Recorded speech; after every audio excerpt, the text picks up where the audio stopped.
Hey guys, tonight we are traveling back in time.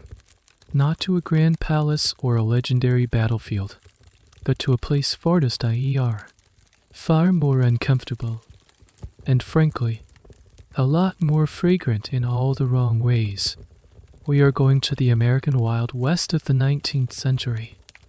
And our theme for this journey is a simple, slightly sobering reality check. You, with all your modern sensibilities and soft hands, would probably not last a single day. It's a fun thought, isn't it? So, before you get comfortable, take a moment to like the video and subscribe. But only if you genuinely enjoy what I do here. It truly helps the channel. And while you are at it, I would love to see where you are listening from. Drop your city and the current time in the comments below. It's always a quiet thrill for me to see how far these stories travel. Now, dim the lights. Maybe turn on a fan for that soft background hum. And let's ease into tonight's journey together. The first thing you notice isn't the sweeping vistas or the majestic cowboys you've seen in movies. It's the smell, a thick, layered aroma of unwashed bodies, nervous livestock, and something vaguely like burnt bacon, which you'll later learn is the scent of axle grease. The second thing you notice is the noise, a relentless, grinding, wooden shriek that seems to vibrate right through the soles of your shoes and up into your teeth. This is the sound of your ride, or, more accurately, the sound of the vehicle that's carrying all your worldly possessions. You yourself are not riding. Oh, no, that's a luxury you can't afford. You are walking beside a massive, clumsy wooden box covered in a stained canvas top, known as a prairie schooner. It lurches and sways over the rutted trail, pulled by a team of exhausted-looking oxen who seem just as miserable as you feel. Your feet, clad in what you once considered sturdy, comfortable shoes, are already sending you angry, blistering signals. You've only been on the trail for a few hours, and your journey west will take months. Months. Let that sink in. You look around at your fellow travelers, a grim-faced family from Ohio, a couple of young men with gold fever in their eyes, a woman clutching a baby who has been crying for the last hour. No one looks heroic. They just look tired. The wagon is the heart of your existence. But it's not a cozy camper van. It's a storage unit on wheels. Inside, packed with terrifying precision, are sacks of flour, barrels of salted pork, tools, a disassembled plow, a few cherished pieces of furniture, and maybe a small trunk with your only change of clothes. There is no room for you. Some historians still argue about the exact percentage of pioneers who had to walk versus those who could afford the space or the physical condition to ride. But for you, a healthy adult, the math is simple. Every pound of your body weight taking up space in that wagon is a pound of essential food or supplies left behind. So you walk. The sun begins to beat down. There is no shade. The canvas top of the wagon offers a sliver, but to stay in it means breathing in a concentrated cloud of dust kicked up by the wheels. You pull the brim of your hat down, but the light seems to reflect up from the pail, dry ground, sneaking into your eyes. The pace is agonizingly slow, about 2 miles an hour, the speed of a very, very unmotivated walk. You could easily walk faster, but you can't outpace the oxen, so you trudge along, trapped in this slow-motion parade of misery. The landscape, which looks so promising on a map, is just an endless, monotonous expanse of brown and pale green. Hours pass. The only break in the routine is a sudden, violent jolt as a wheel sinks into a hidden prairie dog hole. The wagon groans, threatening to splinter. The driver, A man whose face is a roadmap of sun-cracked leather lets out a string of curses that are both creative and deeply felt. Everyone stops. This is the first of many such unscheduled delays. You watch as he and the other man labor to jack up the wheel, their movements practiced and weary. It's here you are introduced to the most important substance on the trail, more precious than your grandmother's locket. Axle grease, a foul-smelling concoction, often made from lard, tar, and resin. Without it, the friction of wood on wood would heat the axle until it either seized up or caught fire, leaving you stranded in the middle of nowhere. Forgetting to grease the axles every morning was a catastrophic rookie mistake. You make a mental note, though you doubt you'll be trusted with such a vital task. The smell of it clings to everything. This, you realize, is the true perfume of westward expansion.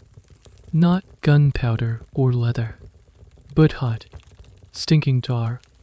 As the day wears on, you realize the journey isn't a physical challenge so much as a mental one. The sheer, soul-crushing boredom is a heavier burden than your backpack. There is nothing to look at, nothing to do, just the rhythmic plodding of your own feet and the eternal creak of the wagon. You've already run out of things to think about. You've mentally planned your next 5 years, replayed every conversation you had last week, and tried to remember the lyrics to every song you know. It's only noon. On the first day, the wild, adventurous West, you think, feels suspiciously like a very long, very unpleasant commute. The crushing boredom you felt an hour ago now seems like a distant luxury. It has been replaced by a singular, primal focus. Thirst. Your tongue feels thick and clumsy in your mouth, and your lips are starting to crack. The water in the small tin canteen sloshing against your hip is warm and has a faint metallic taste, but it's the most precious thing you own. You take a tiny sip, trying to make it last, but it evaporates in your dry throat almost instantly. The sun, which was merely an annoyance before, now feels like a physical weight, pressing down, baking the moisture out of you. You watch the oxen, their heads low, long strings of saliva dangling from their mouths. Even the land itself looks thirsty, the grass brittle and yellow, the earth showing deep, parched cracks. The wagon master, riding his horse up and down the line, shouts that the next reliable water source is still a few miles ahead. A collective groan ripples through the walking pioneers. Reliable is the key word here, and you are beginning to learn it's a term used very loosely. The last creek you passed was a sad, muddy trickle that the animals refused to drink from, which was all the warning the humans needed. You've been told stories, grim warnings delivered around last night's campfire. That alkali water so saturated with mineral salts that it looks clear and tempting, but is poison to both man and beast. Drinking it leads to agonizing sickness and, if you drink enough, a slow, unpleasant death. So every potential stream or pond is approached with suspicion. When you finally arrive, your heart sinks. This isn't the clear, gurgling spring of your imagination. It's a wide, shallow, slow-moving river, the color of milky coffee. A greenish cum congregates in the slower-moving parts near the bank, but a cheer goes up. The animals are led to the water's edge and they drink deeply, which is the first good sign. For humans, it's more complicated. You watch as people pull out their buckets. The goal is to get water from the fastest moving part of the current, away from the banks. But it all looks equally unappetizing.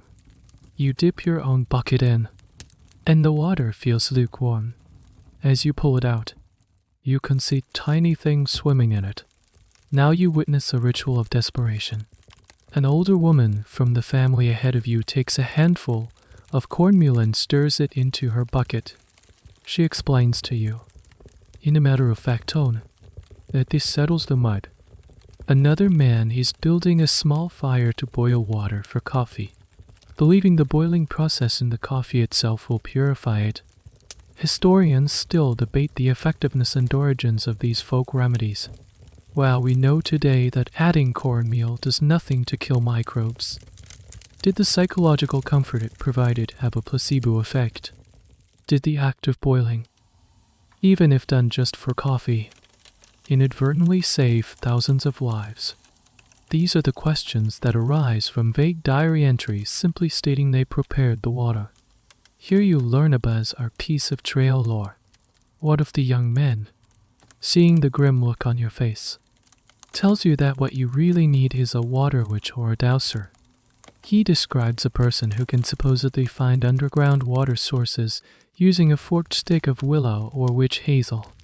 He claims to have seen it work, the stick twitching and pointing downwards with an unseen force.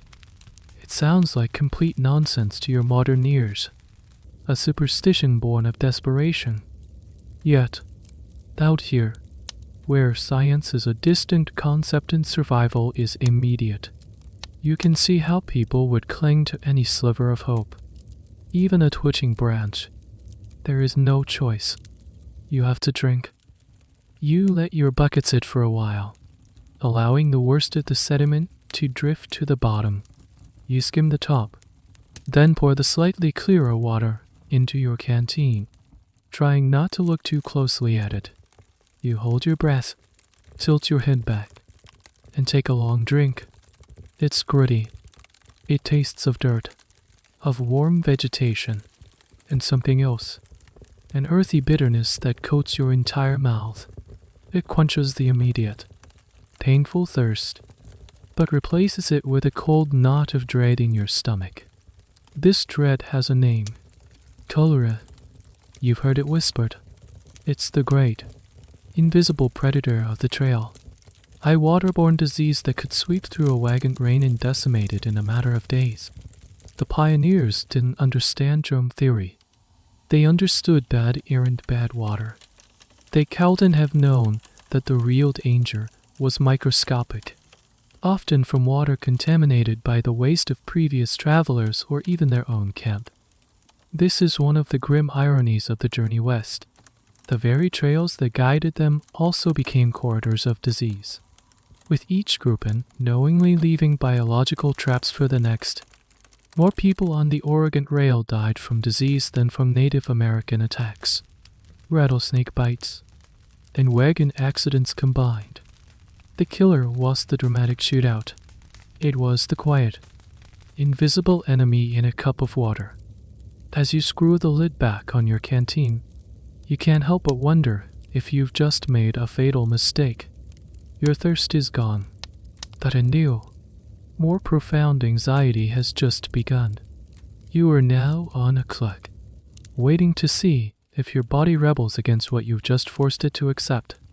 The water in your stomach feels like a ticking clock, but a more immediate concern soon takes over. Hunger. Not the I could go for a snack hunger of your old life, but a deep, hollow ache in your gut. The sun is starting to dip towards the horizon, painting the sky in colors you are too tired and miserable to appreciate. The wagons are being circled up for the night, a defensive posture that's more about corralling the livestock and creating a communal space than fending off attacks. The air fills with the lowing of cattle, the chatter of weary people, and the smell of dozens of small campfires being lit. It is time for dinner. You watch as a woman from the Ohio family, her face smudged with soot, begins her evening ritual. She pulls out a heavy cast iron skillet and a sack of flour. From another barrel, she scoops out a chunk of what looks like white, waxy lard. There are no fresh vegetables, no lean cuts of meat. The menu on the trail is brutally monotonous, built entirely on non-perishable staples. The star of tonight's meal, and every meal for the foreseeable future, is bacon. Not the crispy, Thin strips you might enjoy with brunch. This is salt-cured pork, hard as rock and intensely salty, designed to withstand months without refrigeration. She saws off a few thick slices and throws them into the skillet. They sizzle and spit, releasing a smell that is overwhelmingly salty and greasy. Next comes the bread. She mixes flour with water from the river you just drank from, adds a pinch of salt and a spoonful of baking soda. The dough is a sticky, unappetizing blob. She pats it into a flat, round cake and places it directly into the hot grease left over from the bacon. This is a skillet cake or fry bread. It puffs up in the hot fat, turning a mottled brown. While it cooks, she starts the coffee. Green coffee beans are roasted over the open fire in a skillet until they are nearly black, then pounded into a coarse powder with the butt of a rifle or a rock. The grounds are thrown into a pot of boiling river water. The result is a thick, bitter, gritty liquid that bears little resemblance to the coffee you know. Your portion is handed to you on a tin plate.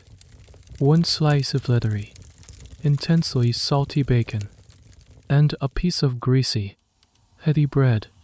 You take a bite. The bacon is so tough you have to chew it for what feels like an eternity. The saltness is overpowering, making you instantly thirsty again, which is a cruel joke. The bread is dense and doughy on the inside, crunchy and oily on the outside. It sits in your stomach like a stone. This is it. This is the fuel that is supposed to get you across a continent.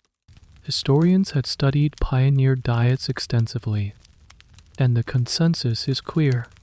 They were high in calories, fat, and carbohydrates, but dangerously deficient in essential vitamins.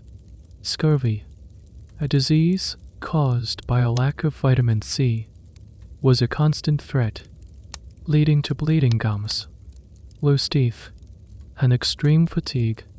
You look around the campfire. No one is complaining. They eat with a grim, mechanical efficiency. This isn't a meal. It is a refueling stop.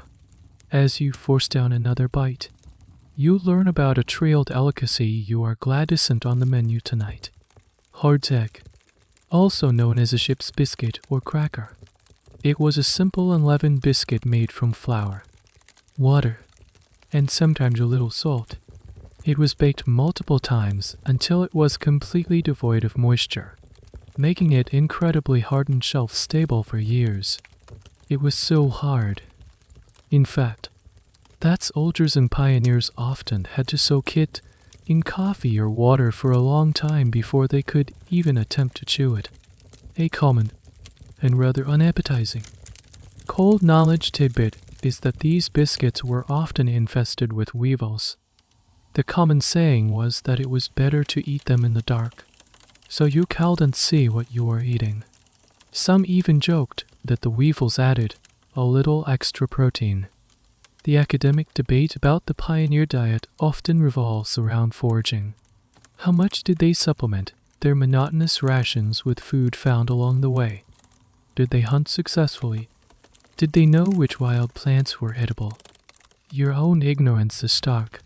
You look out into the darkening prairie and see nothing that looks remotely like food. You wouldn't know a wild onion from a poisonous root. You don't have a gun. And even if you did, you wouldn't know the first thing about hunting a buffalo or even a jackrabbit. You are completely dependent on the salted pork and flour in that wagon. As you finish your meal, you wash your tin plate with a splash of water and a handful of sand from the riverbank, the standard practice for doing the dishes. The greasy film remains. Everything you own is slowly acquiring a permanent layer of grime and grease. Use it by the fire, nursing your cup of bitter, gritty coffee. The food has filled the ache in your stomach, but it has satisfied you. It's a heavy, joyless meal that offers no comfort, only sustenance. You think about the food you left behind, the fresh fruit, the soft bread, The simple pleasure of a crisp salad. It all feels like a dream from another lifetime. Here in the Wild West, you don't eat for pleasure. You eat to survive until the next sunrise, when you will have the exact same meal all over again, with your stomach full of salty grease and heavy bread. The exhaustion from the day's long walk settles into your bones like a deep chill. The campfire, which was a center of activity just moments ago, begins to die down. People murmur their good nights and drift away into the darkness. It is time to sleep. That where? You look at the wagon, that lurching wooden box that represents your entire world. And then you look at the hard, unforgiving ground. You will not be sleeping in the wagon. The romantic image of a family cozily tucked into their prairie schooner at night is, for most, a myth. As you learned earlier, the wagon is packed to the brim with supplies. The family from Ohio, a mother, a father, and 2 small children, will sleep inside, a cramped and stuffy privilege afforded to them because of the kids. For you, and for most of the single men and other able-bodied adults, your bed is the earth. You are handed a thin, coarse wool blanket and told to find a spot. You walk a little ways from the circled wagons, away from the smell of the livestock and the snoring of your fellow travelers. You lay your blanket down on the ground. It is not smooth. You can feel every small rock, every lump of dirt, every prickly bit of dry grass pressing into your back. You lie down and pull the thin blanket over you. It offers minimal warmth and does little to cushion you from the hard ground. The sky above is a breathtaking dome of stars, brighter and clearer than you have ever seen, completely unobscured by city lights. For a moment, it's beautiful, but the beauty is quickly overshadowed by a sense of profound vulnerability. The prairie, which was monotonous in the daylight, becomes vast and intimidating at night. Every rustle in the grass, every distant coyote howl, every hoot of an owl sends a jolt of anxiety through you. Is that a snake? A wolf? Just the wind. You have no walls, no roof, no locked door. Your only protection is a thin layer of wool and the proximity of others sleeping. Equally vulnerable people. This is your new home. For a few lucky settlers in certain regions, their first permanent home wouldn't be much of an upgrade. They would build what was known as a soddy, or a sod house. This was a structure built from bricks of prairie sod, which were blocks of earth held together by the thick root systems of prairie grass. They were cheap, using the only building material available on the treeless plains, and surprisingly well insulated. This is a key historical point. Sod houses were cool in the summer and warm in the winter.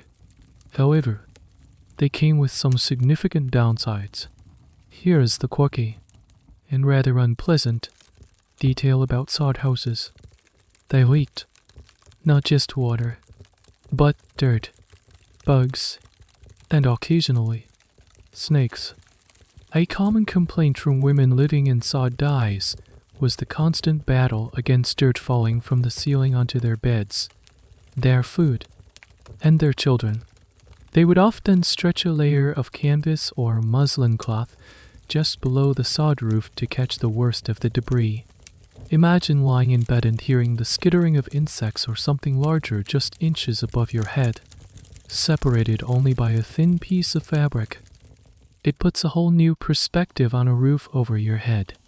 Historians are still discussing the psychological impact of living in such rudimentary shelters. Did the constant struggle against the elements and the lack of privacy contribute to the high rates of depression and mental illness reported among prairie settlers, particularly women?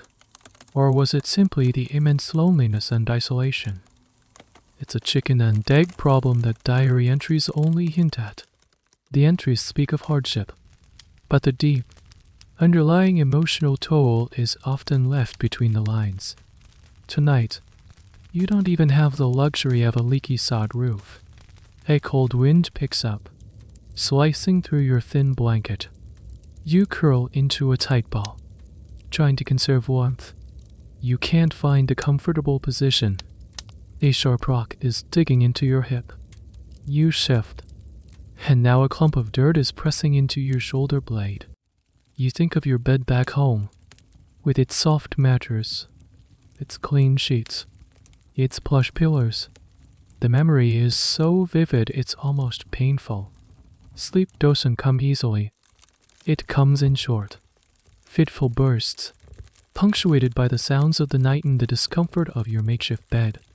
You drift off for a few minutes, only to be woken by the braying of a mule or the cold seeping up from the ground. You are caught in a miserable limbo between exhaustion and awareness. This, you realize, is another part of the westward journey that the movies leave out. The profound, cumulative effect of sleep deprivation. Day after day, week after week of poor quality sleep, while performing hard physical labor. It grinds you down, dulls your senses, and makes you more susceptible to illness and accidents. Surviving the West was just about being tough. It was about being able to function well perpetually. Bone deep tired, as you lie there, staring up at the indifferent stars. You wonder how long a person can last like this before their body and their mind simply gives up. You wake up not to a gentle alarm, but to a boot nudging your shoulder. The sky is a bruised purple, not yet dawn, but the camp is already stirring. Every muscle in your body screams in protest. Your back is a tapestry of aches from sleeping on the hard ground. You sit up, shaking out your thin blanket, which is now damp with morning dew. The air is cold enough to see your breath. As you get to your feet, feeling about 100 years old, you become aware of a new problem. All eyes are on you, or more specifically, on your clothes. In your modern world, your outfit, durable hiking pants, a moisture-wicking synthetic t-shirt, and sturdy trail running shoes, is the peak of practical comfort. Here, it's a bizarre costume that marks you as an outsider, more effectively than a sign around your neck. The men wear coarse wool or heavy cotton trousers held up by suspenders, not belts. Their shorts are loose-fitting, made of linen or flannel. The women are encased in multiple layers. A chemise, a corset, a petticoat or two, and a long, high-necked dress made of calico or gingham. Your brightly colored, form-fitting synthetic fabrics look alien. A man with a suspicious squint and a wad of chewing tobacco in his cheek ambles over. He pokes at the sleeve of your t-shirt. "What intonation is that?" he asks, his voice a gravelly rumble. You try to explain. Nylon, polyester, moisture-wicking technology. But the words are meaningless here. To him, the fabric feels unnatural, flimsy, and suspiciously shiny. He looks at your zippered pockets with confusion and your Velcro-strapped shoes with outright distrust. You are a walking spectacle of weirdness. This isn't just a matter of social awkwardness. It is a matter of survival.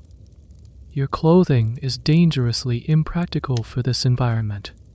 Your synthetic shirt, designed to keep you cool, offers no protection from the biting wind or the abrasive prairie grass.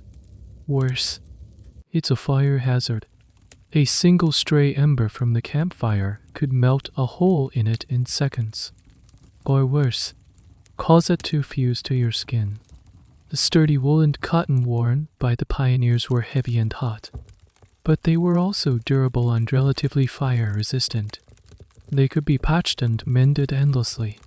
Your high-tech gear is disposable by comparison. Then there's the color. Your bright blue shirt makes you stick out like a sore thumb against the muted landscape. This might be good for being found by a search party in the 21st century. But here, It just makes you a more obvious target for anyone or anything with malicious intent. The pioneers favored dull, earth-toned colors like brown, gray, and dusty blue for a reason. They didn't show dirt as easily, a crucial feature when laundry is a monumental, once a month chore at best. This is a fascinating tidbit of history. The iconic image of cowboys in clean, crisp clothing is a Hollywood invention. Real Westerners were perpetually dusty, and their clothes were chosen to hide that fact as much as possible. The debate among historical reenactors and academics often touches on the fabrics themselves. For years, it was believed that pioneers and cowboys almost exclusively wore leather chaps and denim jeans. But detailed analysis of store ledgers and personal diaries shows a much wider variety of materials. Heavy-duty canvas, corduroy, and a sturdy wool fabric called kerseymere are more common than the now iconic blue denim, which only became widely popular in the later part of the 19th century with the rise of Levi Strauss. Your modern jeans would be recognizable, but still an expensive novelty. The most immediate problem is your shoes. Your lightweight trail runners with their cushioned soles are being shredded by the rocky, uneven ground. The mesh panels that offer great ventilation are also perfect for letting in sand, grit, and sharp seeds that stab at your feet with every step. You look at the heavy, thick old leather boots of the other travelers. They look clunky and uncomfortable, but you now understand their purpose. They are armor for the feet. They protect against rocks, thorns, and even the occasional rattlesnake bite.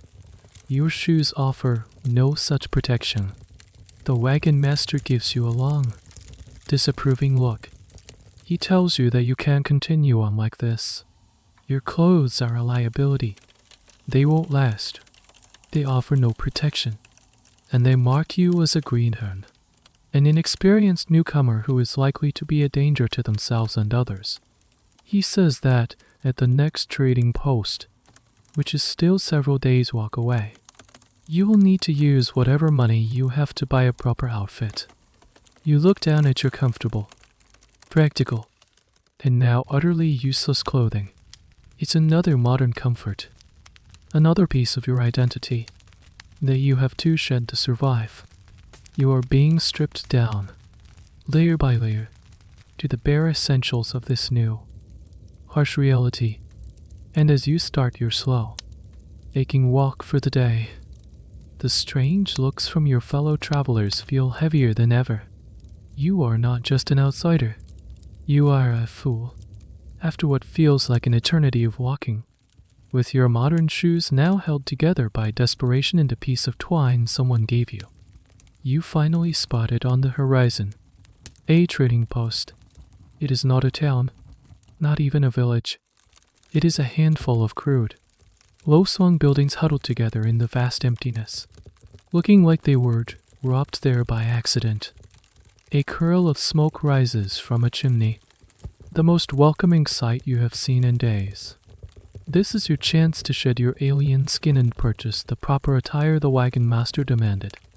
You walk into the main building, the general store. The air inside is thick and dark, smelling of cured leather, tobacco, coffee beans, and unwashed humanity. Sunlight struggles to pierce the grimy windows. Shelves are crammed with a chaotic assortment of goods. Sacks of flour, barrels of nails, bolts of fabric, cast iron skillets, rifles, traps, and patent medicines promising to cure everything from baldness to bad humors. The storekeeper, a man with a magnificent mustache and a world-weary expression, gives you the same up and down look you have grown accustomed to. You explain your situation. You need clothes. Thy full outfit. He grunts and gestures towards a dusty corner. What you find is not a rack of neatly sized options. It is a pile of stiff, dark-colored trousers, a stack of rough spun shirts, and a few heavy wool coats. There are no changing rooms. You are expected to gauge your size by sight. You pick up a pair of trousers. They are made of a thick, rigid canvas that feels like it could stand up on its own. The shirt is coarse wool, guaranteed to be itchy. This is the uniform of the West, and it comes at a steep price. You don't have dollars and cents in your pocket. Your currency is likely whatever small valuables you brought with you. Or perhaps you are working for your passage on the wagon train and have a small credit with the wagon master. Bartering is common, but cash is king, especially coin. The storekeeper tells you the price. A pair of sturdy canvas pants might cost you $1. A flannel shirt, maybe 75 cents. A good pair of boots, the most crucial item, could set you back $3 to $5. This sounds cheap to your 21st century ears, but it is a staggering amount of money here. A typical farm laborer or cowboy in the 1872 might turn $15 to $30 a month, before expenses for food and lodging. A full outfit could easily cost you a week's, or even 2 weeks' wages. This is a core concept of the Western economy. Everything was expensive. Goods had to be transported over immense distances by wagon or, later, by rail, with the freight costs passed directly onto the consumer. A simple shovel that cost 50 cents in street Lewis could cost $2 by the time it reached a mining camp in California. You are a captive audience, and the storekeeper knows it. As you reluctantly count out your money, you learn about a particularly strange and fascinating aspect of frontier commerce. The sutler. Sutlers were civilian merchants who followed armies, setting up stores at military posts to sell goods to soldiers. They operated in a gray area, officially sanctioned but often accused of price gouging. An interesting, and somewhat controversial, historical tidbit is the sutlers' use of tokens or scrip. Because official currency was scarce, a sutler might issue his own metal or paper tokens, good only at his store. A soldier might get paid in sutler scrip, forcing him to buy goods at inflated prices from the very man who paid him. Whether this was a convenient solution to a currency shortage or a predatory business practice is a matter historians still debate, as it varied wildly from post to post. You finally select your new wardrobe. You need a hat, not as a fashion statement, but as a vital tool. A wide-brimmed felt hat protects you from the sun, the rain, and can be used to fan a fire or scoop water. That is another $1. You need suspenders or braces, because these trousers don't have belt loops. That is another 25 cents. You look at the boots. They are heavy, stiff leather, with a high heel designed to keep a foot from slipping through a stirrup. They look agonizingly uncomfortable. You trade your shredded trail runners and a significant portion of your remaining funds for a pair. You step behind a pile of barrels to change. The wool shirt is as itchy as you imagined, immediately irritating your skin. The canvas trousers are stiff and unforgiving, chafing your legs with every movement. You pull on the boots. They pinch your feet and feel like you are wearing blocks of wood. You have to learn how to walk all over again. You look at your reflection in a dirty piece of glass. The alien is gone. In his place is a stranger, someone who looks like they belong here, but feels completely, miserably out of place. You have spent a small fortune to be this uncomfortable. You walk out of the store, your new clothes stiff and strange, your wallets significantly lighter. The wagon master nods in approval. You have passed the test. You no longer look like a greenhorn. But as you step back out into the dust in the sun, you feel a new kind of vulnerability. You've spent nearly all your resources just to look the part. You have no savings, no safety net. You are now really living hand to mouth, just like everyone else. Your new outfit isn't a costume. It is a symbol of your demotion to the bottom rung of the economic ladder.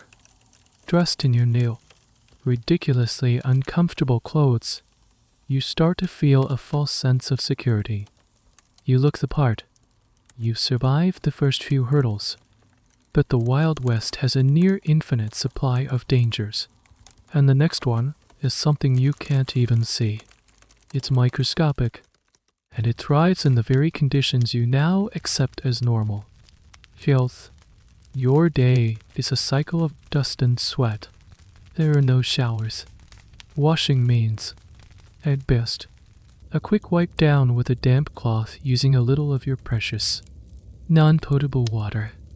Your hands are perpetually grimy, coated in a mixture of dirt, axle grease from helping with the wagon, and soot from the campfire. You eat your greasy bacon and gritty bread with these same hands. You are a walking petri dish. One afternoon, while helping to reposition some barrels inside the lurching wagon, a sharp edge of a metal hoop scrapes deeply across the back of your hand. It is not a big cut, maybe an inch long, but it bleeds freely. In your world, this is a minor inconvenience. You would wash it with soap and water, apply some antiseptic cream from a tube, and slap on a sterile, adhesive bandage. The entire process would take 2 minutes. Here, those things do not exist. Louis Spiss to rest work on germ theory is happening around this time, but the news has not reached the middle of the prairie. The concept of invisible microbes causing infection is alien. Illness is attributed to bad air miasma, imbalance of bodily humors, or simple bad luck. You look at your bleeding hand. The woman from the Ohio family sees your predicament. She tears a strip from a piece of cloth that was once part of a petticoat. Its cleanliness is, to put it mildly, questionable. She hands it to you. Tie that on, she says, and keep the dirt out. That is the extent of medical treatment. You wrap the scrap of cloth around your hand. It quickly becomes stained with blood and grime. You are now in a race against an enemy you don't understand. Every speck of dirt, every bacterium on that unwashed cloth, on your own skin, has just been given a direct route into your bloodstream. The major historical point here is the utter lack of sanitation. People did not connect filth with disease. They relieved themselves a short walk from camp, often contaminating the same water sources they would drink from downstream. They butchered animals and left the remains for scavengers, creating a breeding ground for flies and bacteria. This is why diseases like dysentery, typhoid, and cholera were the real killers of the frontier, far more prolific than gunfights. As the day wears on, your hand begins to throb, not just a dull ache, but a pulsing, rhythmic pain. By evening, the area around the cut is red and swollen. It feels hot to the touch.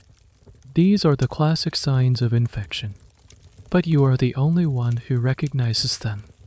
To everyone else, this is just part of the healing process. Looks angry. The wagon master grunts, glancing at it before turning his attention back to the fire. Here's a particularly strange and stomach-turning piece of folk medicine from the era. A common treatment for a wound that was pestering or infected was a poultice. These were soft, moist masses, often heated, applied to the body to relieve soreness and inflammation. The ingredients, however, were not exactly sterile. A popular poultice might be made from chewed bread, soap and sugar, or even fresh cow manure. The idea, now believed by some medical historians, was that the warmth might draw out the pus or bad humors. The reality is that they were often applying a thick paste of new and exciting bacteria directly onto an open wound.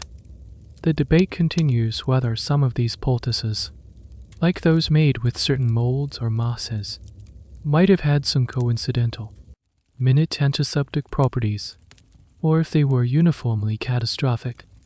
You, thankfully, are spared the calming poultice for now, but you are offered another piece of advice. Let the air get to it. So, you unwrap the filthy rag, exposing the wound to the dusty, microbe-filled air. By the next morning, the red streaks had started to travel up your arm. The throbbing is worse. You feel feverish and weak. A deep chill settling into your body despite the morning sun. You have a burgeoning case of cellulitis or lymphangitis, what they would have simply called blood poisoning. Your minor cut has become a life-threatening medical emergency. You can't walk as fast. You feel dizzy. The wagon master looks at you with a mixture of pity and pragmatism. You are becoming a liability. A sick person slows everyone down. Every hour wasted on you is an hour of good travel time lost. You are faced with a terrifying reality. In the Wild West, your health is not just your own business. Your ability to keep up is a matter of survival for the entire group. If you can't pull your weight, you risk being left behind. A death sentence in this vast emptiness. Your small, insignificant scrape is no longer small or insignificant. It is a poison, seeping not just into your bloodstream, but into your standing within this fragile, mobile community. Your condition has worsened. The red lines from the infected cut are now creeping past your elbow. A fever has taken hold, leaving you in a state of shivering sweats. You can barely stand, let alone walk the required 10 to 15 miles a day. The wagon master makes a decision. You will ride in one of the wagons. This is not an act of kindness, but of cold, hard logistics. Leaving you behind is not an option yet, but having you stumble along is slowing the train. You are now cargo. You are jostled into the back of a supply wagon, laid unceremoniously on a pile of coarse sacks between a barrel of salted pork and decorative tools. Every bump and lurch of the wagon sends a shockwave of pain up your arm. The stuffy, hot air in the back of the wagon is thick with the smell of dust and old canvas. Lying there, delirious and miserable, you overhear the dreaded conversation. The wagon master is talking to the man from Ohio. There's a doctor, he says, or something like one, at the next fort. About 2 days' ride, if we push it. 2 days. In your fevered state. It feels like a lifetime. When you finally arrive at the fort, a dusty collection of adobe and wood buildings surrounded by a low wall, you are half carried into a small, dark room. This is the doctor's office. The man who greets you is not the reassuring, white-coated professional you might imagine.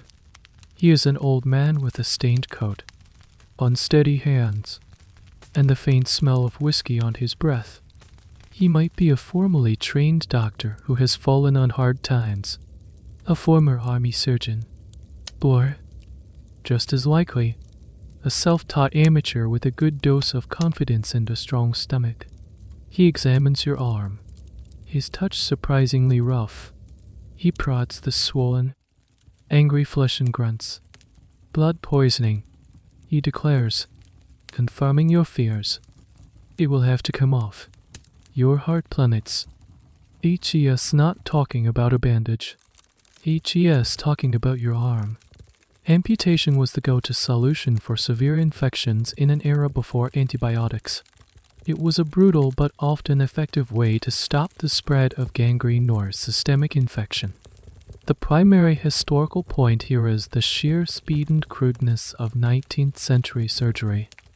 Anesthesia, in the form of ether or chloroform, was available by the latter half of the century, but its use was inconsistent on the frontier. It was often in short supply, and many doctors were not skilled in its administration. The doctor pulls out his tools from a wooden box. They are not sterilized. He might wipe them on an already dirty cloth. But the concept of autoculling, or even boiling them, is foreign. He lays out a saw, several large knives, and a needle with some thick, coarse thread. The saw is not a delicate surgical instrument. It looks like something you would use to prune a tree. This is the stuff of nightmares. Here, you encounter a truly bizarre medical belief of the time, the concept of laudable pus. Many surgeons in the 19th century believed that the formation of thick, creamy, white or yellowish pus in a wound was a good sign. It meant the body was expelling the bad humors and the wound was on its way to healing. They didn't understand that this pus was, in fact, a sign of a raging staph infection, an accumulation of dead white blood cells, bacteria, and tissue fluid. The academic debate among medical historians centers on how this belief became so widespread. Was it a simple misinterpretation of the healing process, where a localized infection was preferable to a systemic one like the one you have? Or was it a complete and catastrophic misunderstanding of biology? For you, the thought that a doctor might look for, and even be pleased by, the appearance of a substance you know to be a sign of severe infection is terrifying. The doctor decides to try one thing before amputation. He takes one of his knives, unsterilized, of course, and lances the most swollen part of your hand. The pain is blinding. A white-hot flash that makes you scream. A foul-smelling fluid erupts from the wound. The doctor looks at it with a practiced eye. Not laudable, he mutters, shaking his head. His treatment has likely just introduced a host of new bacteria into your already compromised system. He then pulls out a bottle of dark liquid.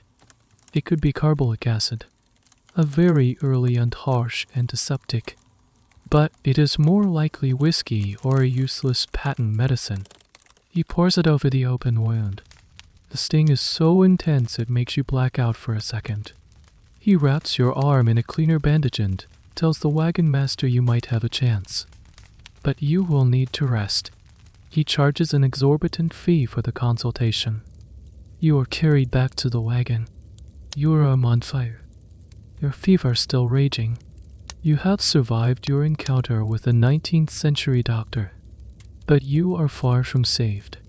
You have been subjected to a medical philosophy that is, from your perspective, based on guesswork, superstition, and a shocking disregard for hygiene. You are weaker than before, and your fate is still uncertain. You lie in the dark, swaying confines of the wagon, clutching your brutalized arm. And you pray, not to the doctor's skill, but that your 21st century immune system is, by some miracle, robust enough to overcome the infection and the treatment. By some miracle, your fever breaks, the lancing of your wound, while Tolandin's sanitary must have relieved enough pressure to allow your body's own defenses to rally. You spend a few more days in a hazy, weak state in the back of the wagon. Gradually, the redness in your arm recedes, the swelling goes down, and the throbbing dulls to a persistent ache. You are weak, thinner, and have a nasty scar, but you are alive. The wagon master, seeing that you will not die or require amputation, declares it is time for you to start turning your keep again. That means walking. As you rejoin the slow, trudging procession, you realize your near-death experience has isolated you. Your fellow travelers, who were once indifferent, now look at you with a mixture of pity and suspicion, as if you carry the taint of bad luck. You try to engage in the simple campfire conversations at night, but you quickly run into a new and unexpected barrier. You can't understand what they are saying. It is not just their accents, which are a thick stew of dialects from Ohio, Missouri, and various European countries. It is the slang. Their English is littered with words and phrases that are completely alien to you. They are speaking the language of the frontier. A rich and colorful pad that is as essential to survival as a good pair of boots. A man complains that his ox is ornery, and you have to guess from his frustrated tone that he means stubborn nor bad-tempered.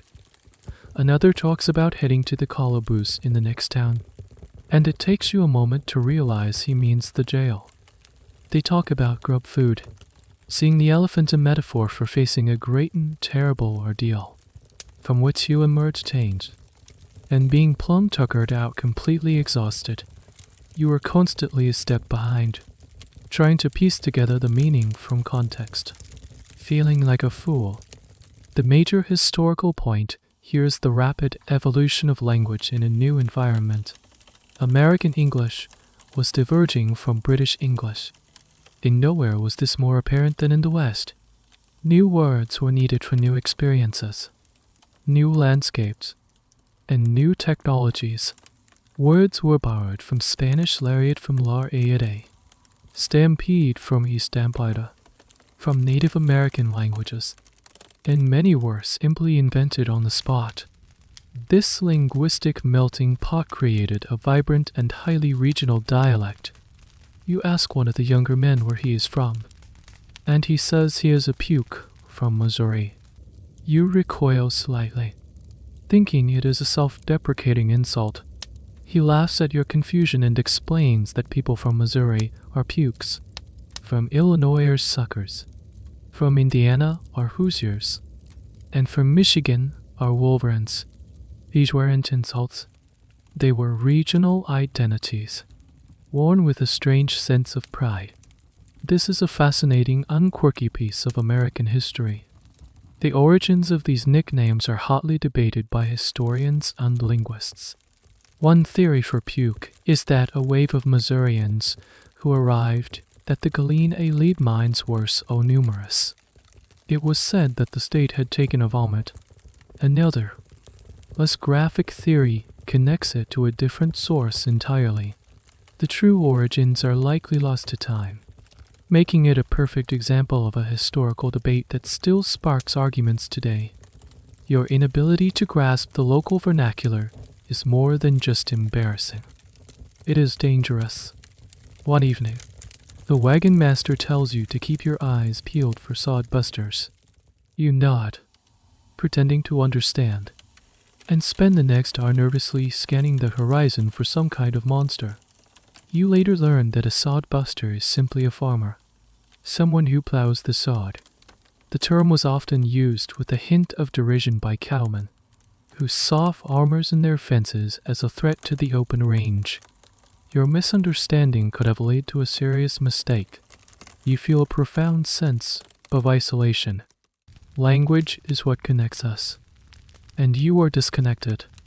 You can't share a joke, understand a warning, or follow a story told around the campfire. You are functionally illiterate in the spoken word. You sit in silence, listening to the flow of conversation around you, catching a word here and there, but missing the nuance, the humor, the camaraderie. It is a subtle but powerful form of exclusion. You are an outsider not because of where you came from, but because of the words you use and don't use. Surviving the West wasn't just about physical toughness. It was about social integration. You had to learn to fit in, to be trusted, and to communicate effectively within the group. A person who couldn't be understood was a person who couldn't be relied upon. As you wrap your still sore hand, you realize that your wound is healing. But this new social wound is just beginning to fester. To truly survive here, you will have to learn to speak an entirely new version of your own language. Weeks of relentless walking and social isolation have worn you down. The wagon train finally pulls into a settlement that is more than just a trading post. It is a fledgling town. A single dusty main street lined with a dozen or so ramshackle wooden buildings. A sign with faded paint creaks in the wind. S-D-L-O-O-N. This is it. the iconic centerpiece of every Wild West movie you have ever seen. You imagine swinging doors, a rollicking piano player, a high-stakes poker game, and maybe a grizzled bartender who has seen it all. With the few cents you have managed to earn doing odd jobs, you decide to experience it for yourself. You push through the doors, which are not swinging, but solid, heavy wood, and step inside. The reality is an immediate and profound disappointment.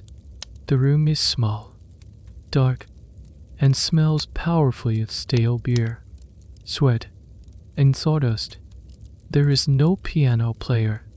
The only music is the droning buzz of flies. A few grim-faced men stand at a crude wooden bar, nursing glasses of murky-looking liquid. In the corner, two men are playing cards on an overturned barrel, but their game is quiet and joyless. This is the first major historical reality check about the saloon. While some larger city saloons in places like San Francisco or Denver might have approached the glamorous image, the vast majority of frontier saloons were humble, functional establishments. They were often the first non-essential business to open in a new town, serving as a de facto community center, post office, and meeting hall long before a proper town hall or church was built.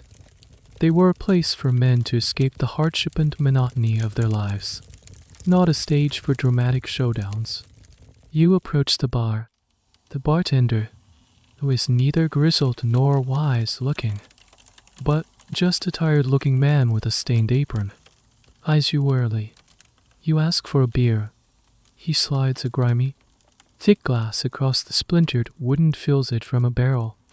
You take a sip. It is warm, flat, and has a sour, vinegary taste.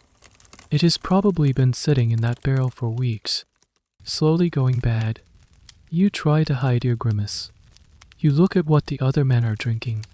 Most are drinking whiskey, not a fine-aged bourbon, but a raw, potent spirit often called Rotgut, Tanglehood, or 40 rods, so named because it was said you couldn't walk more than 40 rods after drinking it. This stuff was often distilled locally with little to no aging, and frequently adulterated to increase profits. They common, and truly horrifying, cold knowledge fact is what bartenders might add to their whiskey. Recipes for instant whiskey included adding things like burnt sugar for color, tobacco for flavor, and even strychnine or ammonia to give it an extra kick. Drinking this concoction wasn't just intoxicating. It was genuinely poisoning yourself. The debate among historians is how widespread these dangerous additives really were. Were they a common practice in the most lawless areas?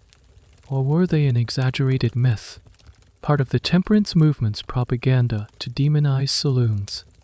Evidence is scarce, relying mostly on anecdotal accounts and the sensationalist journalism of the time. But the fact that the stories existed at all speaks to the low quality and high potential for danger in a glass of frontier whiskey. You stick to your terrible beer. As your eyes adjust to the gloom, you notice something else that shatters the movie myth. There are no saloon girls in sight.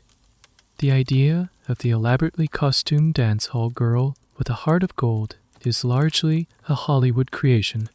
While women certainly worked in underground saloons, especially in larger towns, they were often waitresses, cooks, or laundresses. In a small, hardscrabble outpost like this, the saloon was an overwhelmingly male space. The only female presence might be a worn-out photograph of an actress stacked to the wall. The atmosphere is not jovial or rowdy. It is tense and subdued. These are tired, hard-working men, prospectors, freight haulers, farmhands, who are not here to party. They are here for a brief, quiet respite from a life of crushing labor. They drink slowly, purposefully. Their conversations are low and infrequent. This is not a place of celebration. It is a place of self-medication. You finish your warm, sour beer, the taste lingering unpleasantly. The few cents it cost you feel wasted. You have not found the exciting, vibrant heart of the West. You have found a sad, smelly room full of exhausted men quietly pickling their sorrows in low-grade alcohol. The saloon of your imagination was a place of action and adventure. The real thing is a place of quiet desperation. As you step back out into the blinding sunlight and choking dust of the main street, you feel a fresh wave of disillusionment. Even the vices of the Old West are more boring and pathetic than you could have possibly imagined.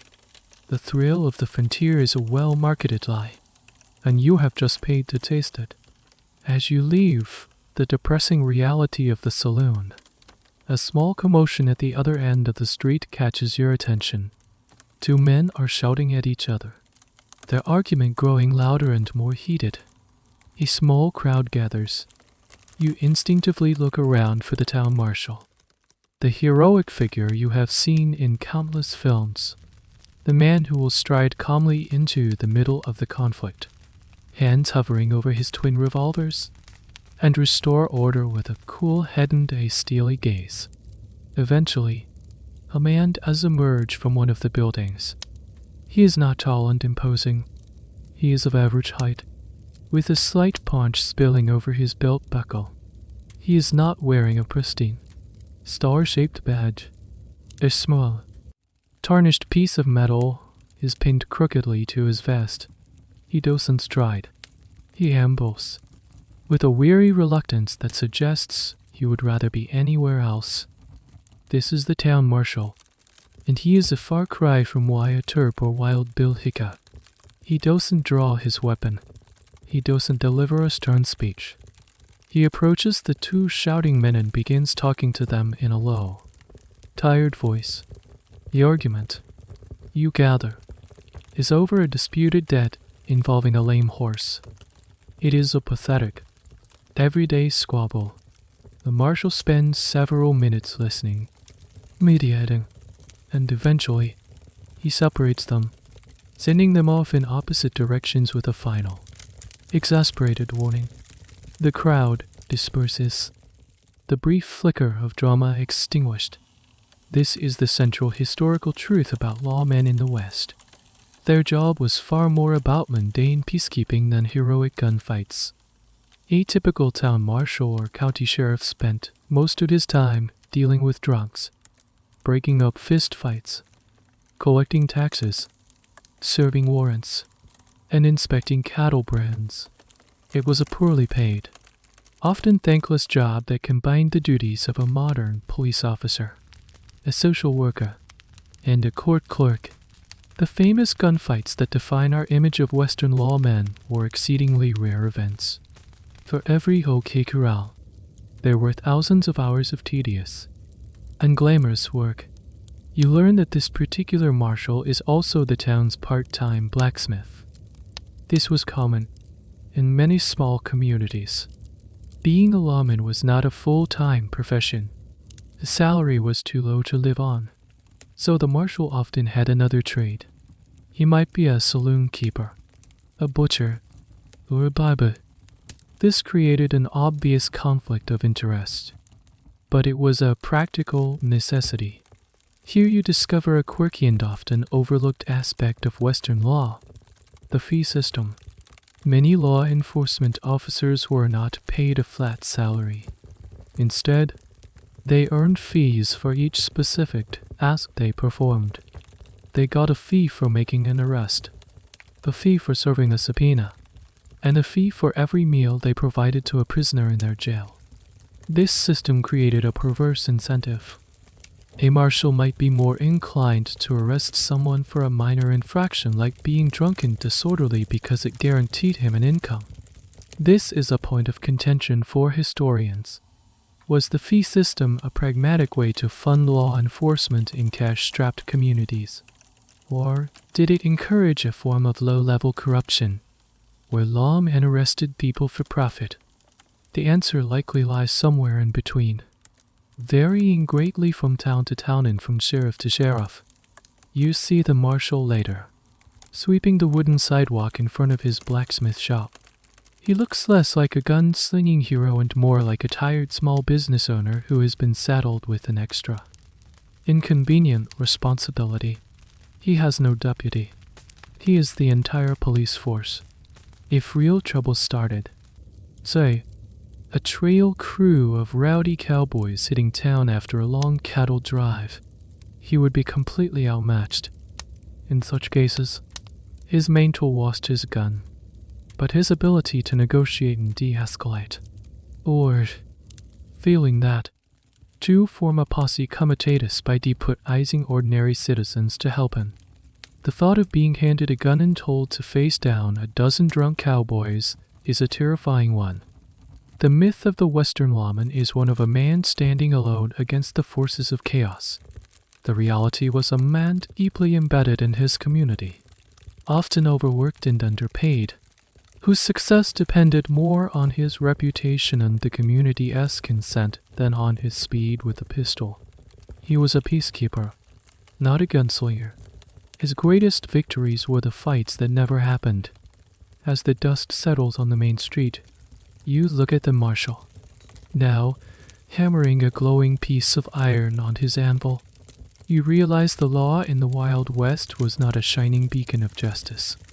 It was a fragile, compromised, and deeply human institution, often embodied by one tired man trying to keep a lid on the simmering pot of petty grievances and drunken arguments that constituted daily life. The order that existed was not imposed by force of arms, but negotiated. Day by dreary day, the wagon train is preparing to move on, but the family from Ohio has decided to stay. Their journey is over. This means the wagon master no longer needs the extra hand he hired you to be. He pays you the last of your meager wages, wishes you luck with a non-committal grunt, and just like that, you are on your own, stranded in a dusty, half-formed town in the middle of nowhere. Your first priority is no longer just survival, but employment. You need to find a job, any job, to earn money for food and a place to sleep that isn't the open ground. You start asking around. The options are grimly limited. This isn't a land of opportunity for an unskilled laborer like yourself. You have no experience as a blacksmith, a carpenter, or a tanner. You don't have the capital to become a shopkeeper or a prospector. Your modern skills, typing, using a computer, navigating a spreadsheet, are as useless here as a waterproof parka. You are at the bottom of the food chain. The first potential job you encounter is mucking out the livery stable. This involves shoveling horse manure from the stalls into a wheelbarrow and dumping it in a large, stinking pile behind the building. The pay is 25 cents a day, plus you are allowed to sleep in the hayloft. The smell is overpowering, a thick, ammonia-ted stench that clings to your clothes and hair. You watch the current stable hand at work, his face slick with sweat, his movements slow and resigned. You consider it for a moment, the desperation warring with your gag reflex. This is the unglamorous reality of labor in the West. For every successful rancher or miner, there were hundreds of people performing grueling, low-wage manual labor. The historical focus is always on the cowboys and the gold panares, but the economy was built on the backs of the anonymous masses who dug ditches, cleaned stables, and washed dishes. You move on, hoping for something better. You see a sign in the window of the town's only eatery, a greasy spoon diner attached to the saloon. Dishwasher wanted. You go inside. The owner, a large woman with flour on her arms, looks you over. The job is simple. You stand at a large sink filled with greasy, lukewarm water and scrub dirty plates, cups, and skillets from sunup to sundown. The pay is slightly better than the stable, 50 cents a day into meals. The meals, you see, or whatever is left over on the plates of the customers.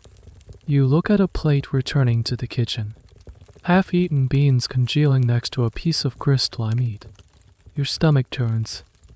This is where you learn about a strange and somewhat disgusting quirk of the 19th century economy, the free lunch.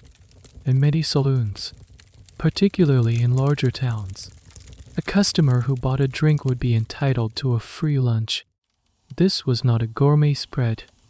It was usually a counter laden with salty foods designed to make patrons thirsty and thus buy more drinks. Items included heavily salted fish, pickles, strong cheese, and hard-boiled eggs. The unwritten rule was that you had to keep drinking to keep eating. Some historians argue that the free lunch was a form of social safety net, providing a bare-bones meal for the poor and unemployed. Others contend it was a cynical marketing ploy that trapped men in a cycle of spending their last cents on alcohol just to get a meager, unhealthy meal. This debate highlights the complex role of the saloon as both a predatory business and a flawed community hub. You decide against the dishwashing job. Your last hope is talking to the marshal, who you know is also the blacksmith. You ask if he needs any help. He looks at your soft, uncalloused hands. Even after weeks on the trail, they look nothing like his, and scoffs that he is overworked, and you are cheap labor. He agrees to hire you for a few days to do the most basic, back-breaking tasks. Your job will be to operate the bellows, a large, accordion-like device that pumps air into the forge to heat the coal. It sounds simple. It is not. You have to pump the large wooden handle up and down, over and over, in a steady rhythm, for hours on end. It is monotonous, exhausting work. Your arm, shoulder, and back quickly begin to ache with a fiery protest. The heat from the forge is immense, blasting you in the face. Sweat pours down your body, sparks fly, and you have to be careful not to let them land on your clothes. Your job requires no skill, only stamina. You are a human machine, a biological component in the blacksmith's process. As you pump and sweat, watching the marshal expertly shape the glowing piece of metal into a horseshoe, you understand the brutal simplicity of this world. Value is tied directly to tangible, physical skill. The marshal is valuable because he can turn a piece of raw iron into a lower part that keeps the town functioning. You are valuable only for the strength of your arm, a strength that is already failing. You have no craft, no trade. You are easily replaceable. If you falter, there are a dozen other desperate men who would gladly take your place for a few cents a day. This is the raw, unforgiving capitalism of the frontier. There is no minimum wage, no workers' compensation, no safety net. Your only asset is your ability to perform hard labor, and that asset is depleting with every pump of the bellows. After a few days of mind-numbing, muscle-shredding work at the blacksmith's forge, you have earned enough money for a few nights' lodging and some food. You quit before your arm falls off. Your new home is a tiny, windowless room in a boarding house, which is just a polite term for a flophouse. The bed is a lumpy straw mattress, but it is infinitely better than the ground. For the first time in what feels like months, you have a door to close, but you can't escape the one element that defines this entire world. Dust. It is everywhere. A fine, gritty powder that coats every surface. You wipe your finger across the small wooden table in your room and it comes away brown. The floorboards are covered in it. It is in your bed, in your clothes, in your hair. When you wake up in the morning, you can taste it on your tongue and feel it in your eyes. This isn't the soft, fluffy dust of a neglected modern home. It is a pervasive, abrasive substance, a mixture of dried soil, pulverized animal waste, and fine sand. You walk outside, and it is 1,000 times worse. The main street of the town is not paved. It is a wide river of dirt. Every passing horse, every wagon, every gust of wind kicks up a thick, choking cloud. The air is never clear. You are constantly breathing it in. You learn to walk with your head down, your hat pulled low. The women you see walking outside often hold a handkerchief over their nose and mouth, a futile gesture against the onslaught. This ever-present dust is a key, and often overlooked, feature of daily life in the West. The iconic image of a cowboy riding through a pristine landscape is a fantasy. The reality was dusty. Towns were dusty. Trails were dusty. Homes were dusty. This had profound consequences for health, hygiene, and general well-being. The constant inhalation of grit led to chronic respiratory problems, what was often called prairie lung or brown lung disease. It was a slow, cumulative damage that people just accepted as part of life. You go to the town's eatery for a meal. You sit at a table, and before your food even arrives, a thin layer of dust has settled on your plate and in your water glass. You watch the cook in the back, trying to cover food, but it is a losing battle. The dust is an uninvited ingredient in every single meal. This is where you learn a truly odd piece of domestic history. The pie safe. In a time before refrigeration, a pie safe was a wooden cabinet with punched-in panels on the doors and sides. The small holes allowed for air circulation to keep food from spoiling too quickly, while theoretically keeping out flies and other pests. But its other primary, unstated function was to keep the ever-present dust off the food. The elaborate and often beautiful patterns punched into the tin weren't just decorative. They were a desperate attempt to create a small, clean sanctuary in a world of inescapable filth. The academic debate around this topic is less of a debate and more of a quiet consensus among social historians. The sheer labor involved in maintaining a semblance of cleanliness was a massive, and largely female, burden.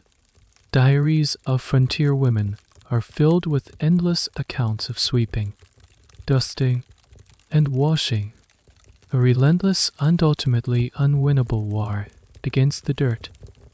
A woman might spend all morning cleaning her small home, only to have a single gust of wind through a poorly sealed window and do all her work in an instant. The psychological toll of this futile labor is hard to quantify but easy to imagine. You start to notice the small ways people adapt. Shopkeepers sprinkle their wooden floors with water every morning to try and keep the dust down for a few hours. Men wear bandanas around their necks, ready to be pulled up over their faces when a wagon rumbles past. Homes are built with as few windows as possible facing the main street. But nothing really works. The dust is an invading army that cannot be defeated. It gets into everything. The gears of a pocket watch, the mechanism of a rifle, the pages of a book. It creates a film on water, dulls the taste of food, and irritates the skin. It is the great equalizer of the West, coating the rich man's suit and the poor man's rags in the same uniform layer of brown. You lie on your lumpy mattress at night, listening to the wind howl outside, knowing it is carrying millions of tiny particles that will find their way through the cracks in the walls and settle on you as you sleep. You feel it in your lungs, a slight rasp with every breath. The Wild West you imagined was about grand struggles, man versus man, or man versus nature in the form of a blizzard or a bear. You never imagined that the most formidable, relentless, and soul-crushing enemy would be something as small and insignificant as a particle of dust. It does not kill you in a dramatic shootout. It just slowly, quietly, grinds you down. Having given up on blacksmithing and stable mucking, you find yourself at the bottom of the employment barrel once again. A man is hiring riders to help move a small herd of cattle a few dozen miles to a new pasture. He is not looking for experienced hands, just bodies to fill the space. The pay is terrible, but it is a job. You, having only ever ridden a horse at a county fair, claim you have some experience. He gives you a skeptical look, but is desperate enough to hire you. He points you toward the livery stable. Get a horse, he says. We leave at sunrise. You are about to become a cowboy. The word itself is steeped in romance and myth, a symbol of freedom, rugged individualism, and mastery of the open range. You picture yourself galloping across the plains, silhouetted against a dramatic sunset. The reality, as you are about to discover, is far less glamorous and smells much worse. First, there is the horse. You are assigned a sullen-looking creature with a perpetually annoyed expression. Saddling it is a complex puzzle of leather straps and buckles you can barely solve. The saddle itself is not the sleek, minimalist thing you see in movies. It is a heavy, complex piece of equipment, weighing over 40 pounds. It is a cowboy's most important tool and often his most expensive possession, worth more than the horse he rode. You finally manage to get on. The moment you are in the saddle, you realize this is not like riding at the fair. The horse is a living, breathing, opinionated animal, not a docile pony walking in a circle.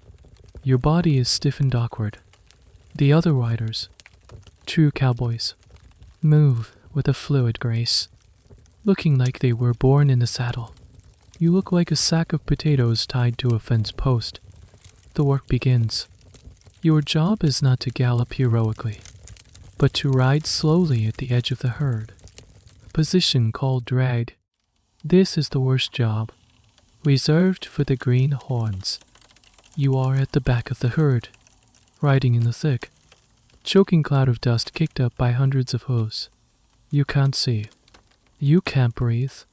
Your eyes, nose, and mouth are instantly filled with grit. You are also riding behind the weakest and sickest cattle, who are often the most difficult to manage. This is the central historical point about the cowboy. The job was dirty, dangerous, and incredibly monotonous.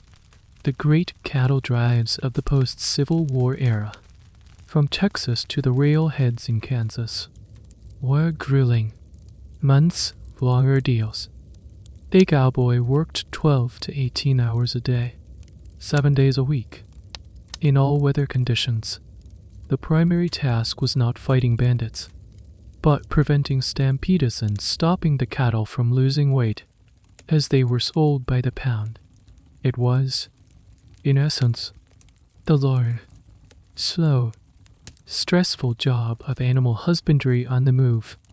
The pay was terrible. A typical cowboy earned about $1 a day, a wage that was often spent in a few wild days in a cattle town like Dodge City or Abilene before he had to sign on for another drive. Here's a quirky fact. One of the most common and feared injuries for a cowboy was a gunshot wound, but drag death. If a cowboy fell from his horse but his foot got caught in the stirrup, he could be dragged for miles across the rocky, cactus-strewn terrain. It was a horrific way to die, and it was a constant, nagging fear. Historians often debate the demographics of the historical cowboy. The popular image is a rugged white man, like John Wayne. The reality was far more diverse. It is estimated that as many as 1/3 of all cowboys were people of color. Many were African American, former slaves who possessed incredible skills with horses and cattle. Many others were Mexican vaqueros, from whom the American cowboy derived most of his traditions. Terminology: lariat, jabs, rodeo, and techniques. The whitewashing of the cowboy is a relatively recent phenomenon, largely driven by Hollywood in the 20th century. Your day is a blur of dust, the constant lowing of cattle, and the smell of manure. There is no conversation, only the occasional shout to turn a straying calf. The sun beats down mercilessly. Your cowboy outfit, the stiff pants and ditchy wool shirt, is hot and uncomfortable. Your thighs are rubbed dry from the saddle. Every muscle you didn't know you had is screaming in agony. There is no glamour. There is no adventure. This is not a job for rugged individualists. It is a team effort requiring discipline and coordination. You are a small, insignificant cog in a large, slow-moving, dusty machine. By midday, you are so tired, sore, and miserable that you can barely stay upright in the saddle. The romantic myth of the cowboy, the free-spirited wanderer, collides with the brutal, boring reality of the job. He was a knight of the plains. He was a migrant agricultural worker on horseback, and it was one of the hardest, lowest paid jobs the West had to offer. As you spit a mouthful of dust, you decide you are not cut out for this life. You would rather shovel manure. At least then you could stand still. You didn't last long as a cowboy. The combination of saddle sores, dust inhalation, then the sheer, soul-crushing boredom was too much. You collected your meager pay and parted ways with the cattle drive at the first opportunity. Now you are walking again, tagging along with the freight wagon heading north. The landscape is immense, a rolling sea of grass under an endless sky. It should be beautiful, but you are too busy scanning the horizon for the next sign of civilization. The next chance at a job that won't break your body or your spirit. Then, you smell it. You notice it long before you see anything. It is a smell unlike the familiar stench of the livery stable or the camp latrine. This is a sweet, heavy, gag-inducing odor of decay on an industrial scale. It catches in the back of your throat and clings to the air. The freight driver, a grim man who rarely speaks, spits a stream of tobacco juice. Buffalo, he mutters. You crest a small hill, and the source of the smell is laid out before you. It stops you in your tracks. The prairie is not green or brown. It is white. For as far as you can see, the ground is littered with bones. Tens of thousands of skeletons, bleached by the sun, lie scattered across the landscape. Skulls with empty eye sockets stare up at the sky. Rib cages form ghostly, skeletal arches. It looks like a battlefield after a war between giants. Here and there, a more recent carcass lies rotting, covered in a black swarm of flies. The source of the terrible smell. This is the great American bison slaughter. You are witnessing the aftermath of one of the most rapid and catastrophic wildlife exterminations in human history. This is the major historical point. In the decades following the Civil War, the bison population, once numbering in the tens of millions, was reduced to near extinction. Hunters, enabled by the new railroads that crisscrossed the plains, swarmed the west. They were not hunting for food. They were hide hunters, killing the animals by the thousands, often taking only the skin and perhaps the tongue considered a delicacy and leaving the rest of the massive carcass to rot. The hides were shipped east to be turned into industrial belts for machinery, warm robes, and leather goods. You walk into the field of bones, a graveyard that stretches to the horizon. The scale of the waste is staggering. It is here you see a small, wretched-looking wagon with a family, a man, the woman, and two small children, slowly moving through the skeletal remains. They are not mourners. They are workers. They are bone pickers. This is the grim and quirky epilogue to the slaughter. After the hide hunters moved on, a second wave of scavengers arrived. These were often impoverished settlers, gleaning a meager living from what was left.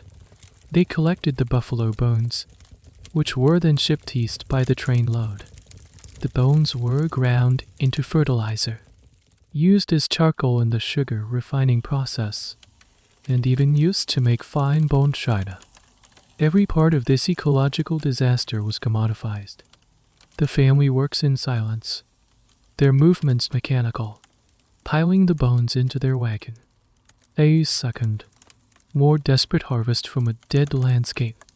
The driver of your freight wagon sees the look of horror on your face, clearing the way for cattle. He says simply, "In progress." His comment gets to the heart of the great historical debate about the bison slaughter. Why did it happen with such speed and ferocity? Was it purely an economic gold rush, driven by the high price for hides and the efficiency of the railroads? Or was it something more sinister? Many historians argue that the extermination of the bison was an unofficial but widely supported element of U.S. military policy.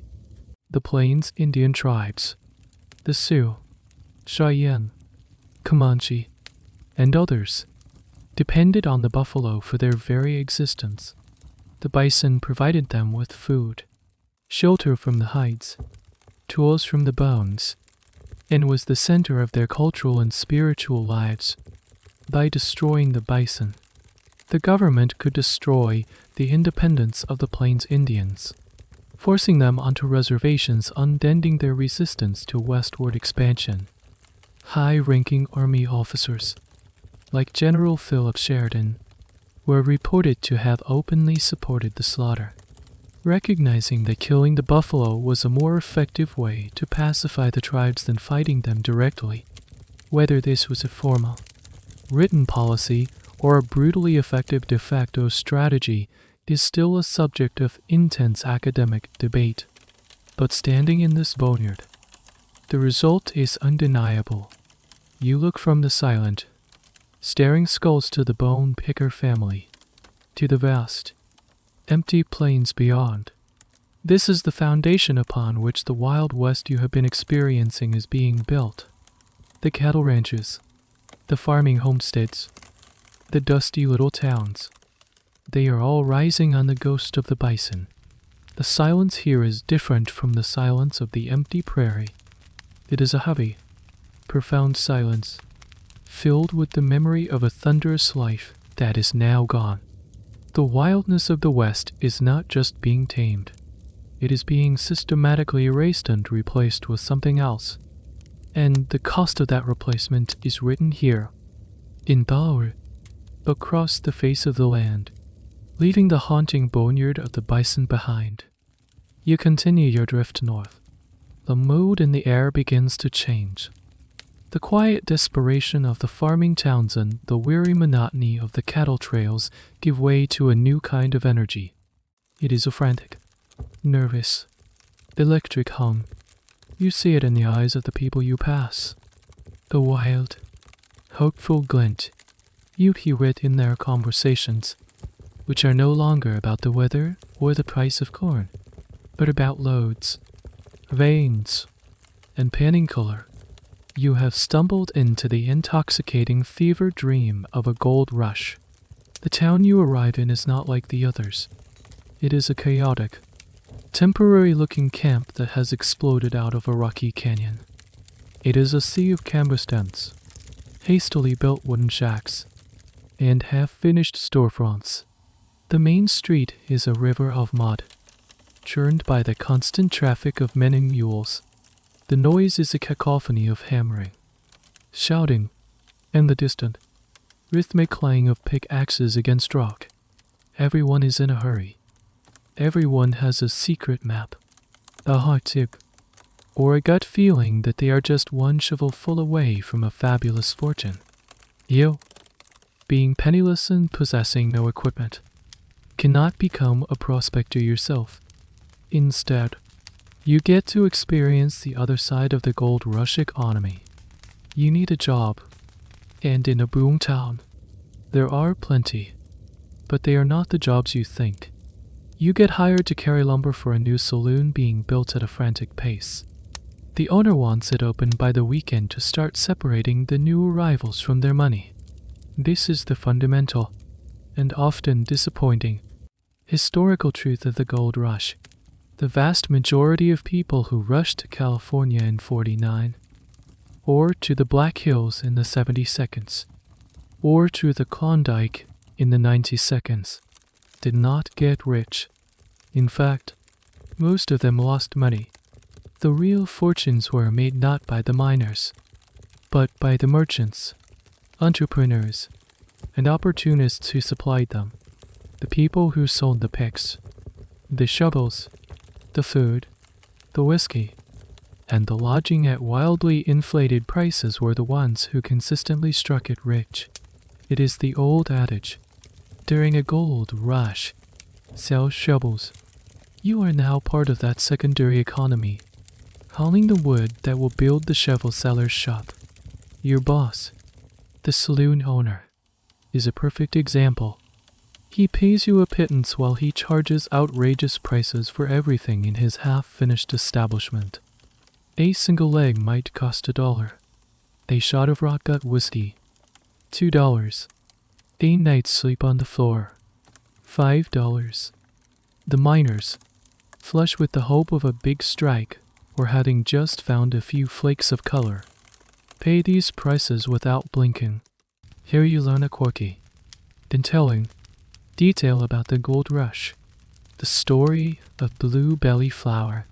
During the California gold rush, some unscrupulous merchants sold barrels of flour that had been stored on damp ship decks for too long. The flour on the outside of the barrel was fine, but the flour in the center had gone moldy and turned a bluish-gray color. The miners, having paid an exorbitant price, would often just sift out the worst of it and bake their bread anyway, leading to what was grimly called blue belly bread.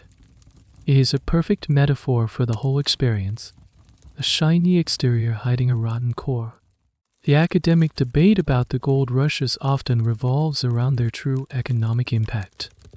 Did they genuinely create wealth and spur national development, or were they largely wasteful, destructive bubbles that diverted labor and capital from more productive enterprises? Some historians argue that the rushes accelerated westward expansion and lead to the founding of major cities. Others argue they were environmentally catastrophic, leading to an ethos of get-rich-quick exploitation, and created immense social instability. The truth is likely a messy combination of both. You work from dawn until dusk, your muscles aching, your hands splintered from the roughs on lumber. You are surrounded by the manic energy of hope, but you feel none of it. You see men stumbling back from the creeks and hillsides at the end of the day, their faces streaked with mud, their eyes hollow with exhaustion and disappointment. For every man whooping with joy over a small nugget, there are 100 who found nothing but their backs and broken dreams. You see the desperation firsthand. Men gamble away their last few dollars on a game of faro. They buy fraudulent maps to non-existent gold veins. They invest in salted mines, where a con artist has planted a few flakes of gold to trick investors into buying a worthless claim. The air is thick not just with hope, but with scams, schemes, and a pervasive, predatory opportunism. You are at the heart of the great Western myth of striking it rich, and you see it for what it is. A lottery. A lottery where a tiny few win the jackpot, and the vast majority lose everything. The dream of gold is a powerful engine, driving men to incredible feats of endurance and depravity. But you are just one of the thousands on the losing end, building the casino where other people will come to lose their fortunes. You have your few dollars for the day's work, which will be gone by morning after you pay for a plate of beans and a spot on a dirty floor to sleep. You are no closer to wealth than you were on the prairie. The only difference is that here, the desperation is louder. You have had enough of the gold rush town. The frantic energy and predatory desperation have worn you out. You take your meager earnings from hauling lumber and buy a spot on a stagecoach heading east, anywhere away from the madness. You are crammed inside a small, stuffy box with several other passengers.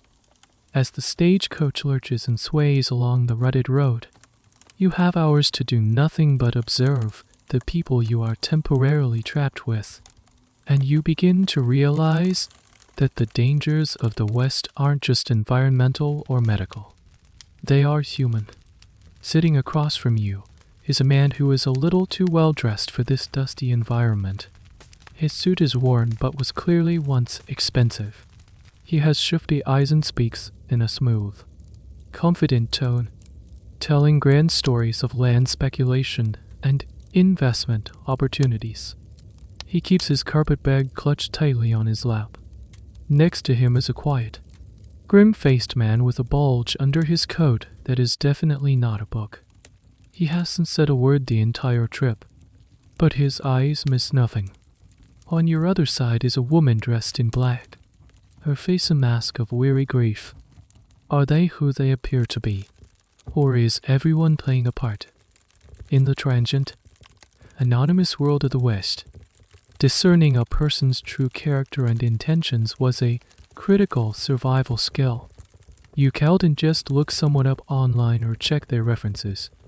You had to rely on gut instinct, subtle cues, and a healthy dose of paranoia. The man next to you could be a card sharp, a confidence man looking for his next victim. The quiet man could be a bounty hunter, a lawman traveling incognito, or an outlaw on the run. The grieving widow could be a Pinkerton detective in disguise. The West was a stage, and many of its inhabitants were skilled actors. This brings up the historical reality of crime in the West. While the popular imagination is filled with dramatic bank heists and train robberies, the most common crimes are more mundane and insidious. They were crimes of opportunity and deception. Claim jumping in mining camps, cattle rustling, horse theft a particularly serious crime, as it deprived a person of their livelihood and transportation, and countless scams and cons.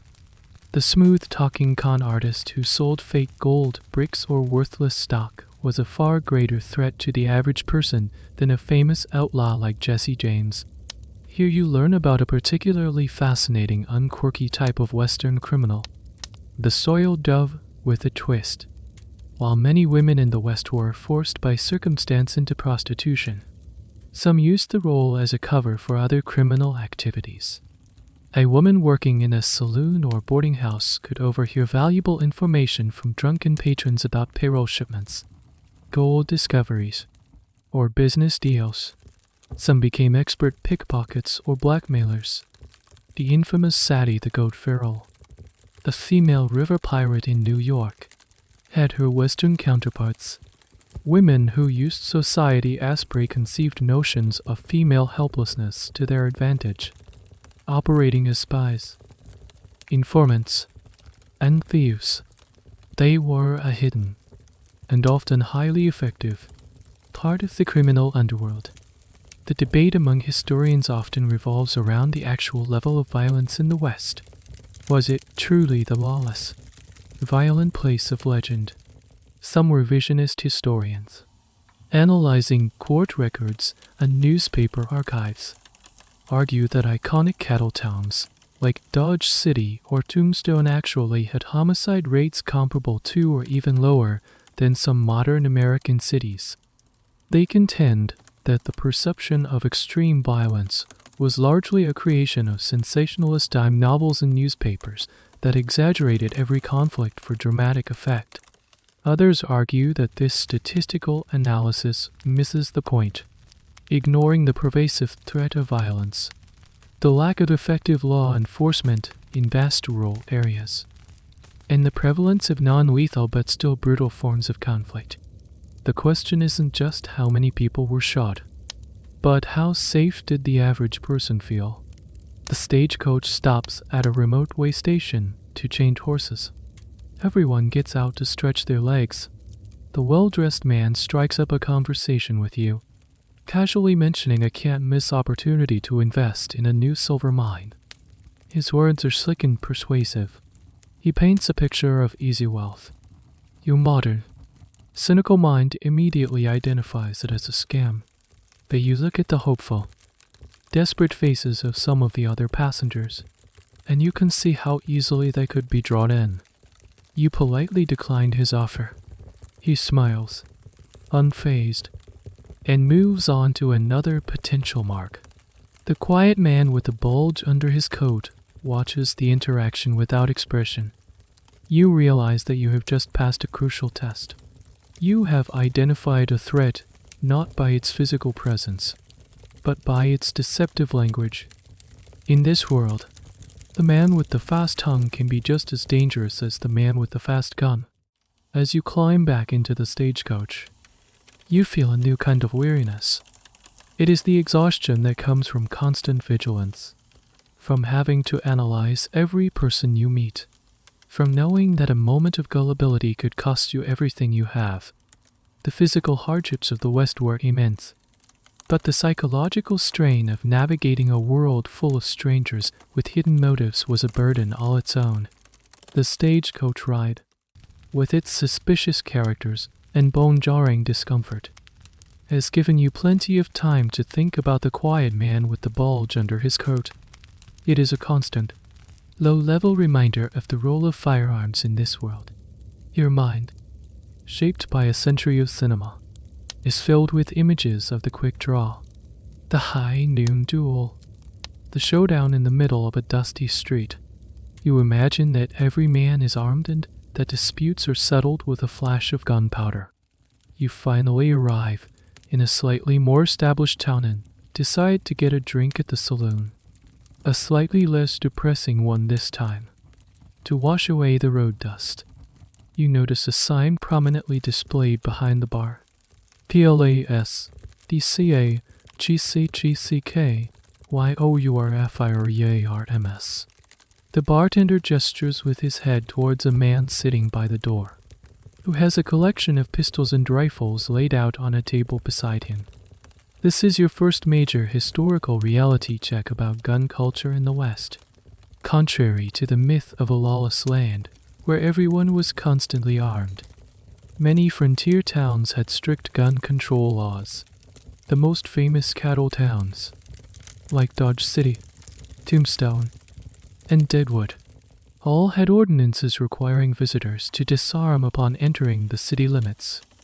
The idea was to prevent trail-hardened cowboys, liquid-up miners, or feuding ranchers from turning the town into a war zone. The classic cinematic shootout in the middle of town was exactly what the local business owners and residents wanted to avoid. The lawless West was often trying very hard to be lawful. You watch as a few men grudgingly hand over their Colt revolvers or Winchester rifles to the man at the door. The gun was a tool, essential for life on the open range for hunting or self-defense against predators both animal and human, but it was seen as a disruptive element within the confines of a civilized town.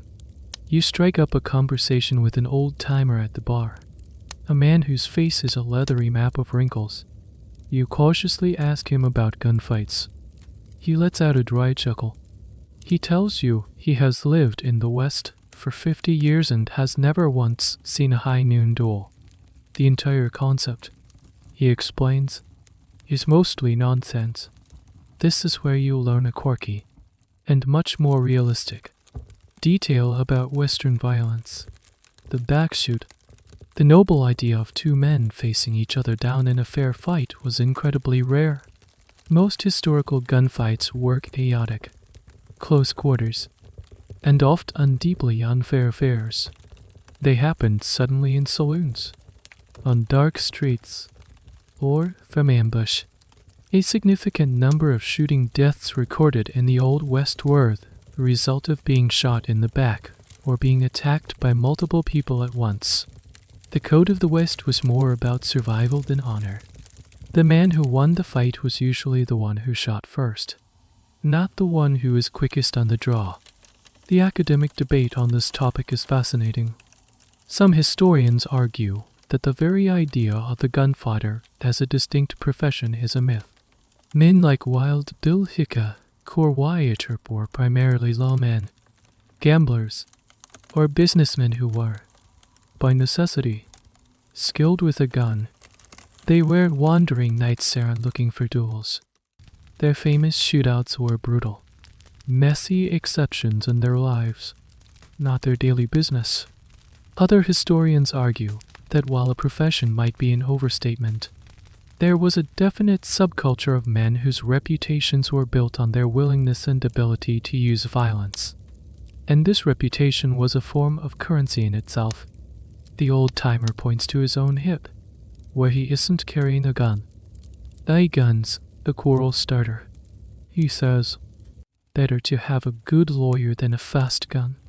He explains that most personal disputes were settled the same way they are today, with arguments, fists, or lawsuits.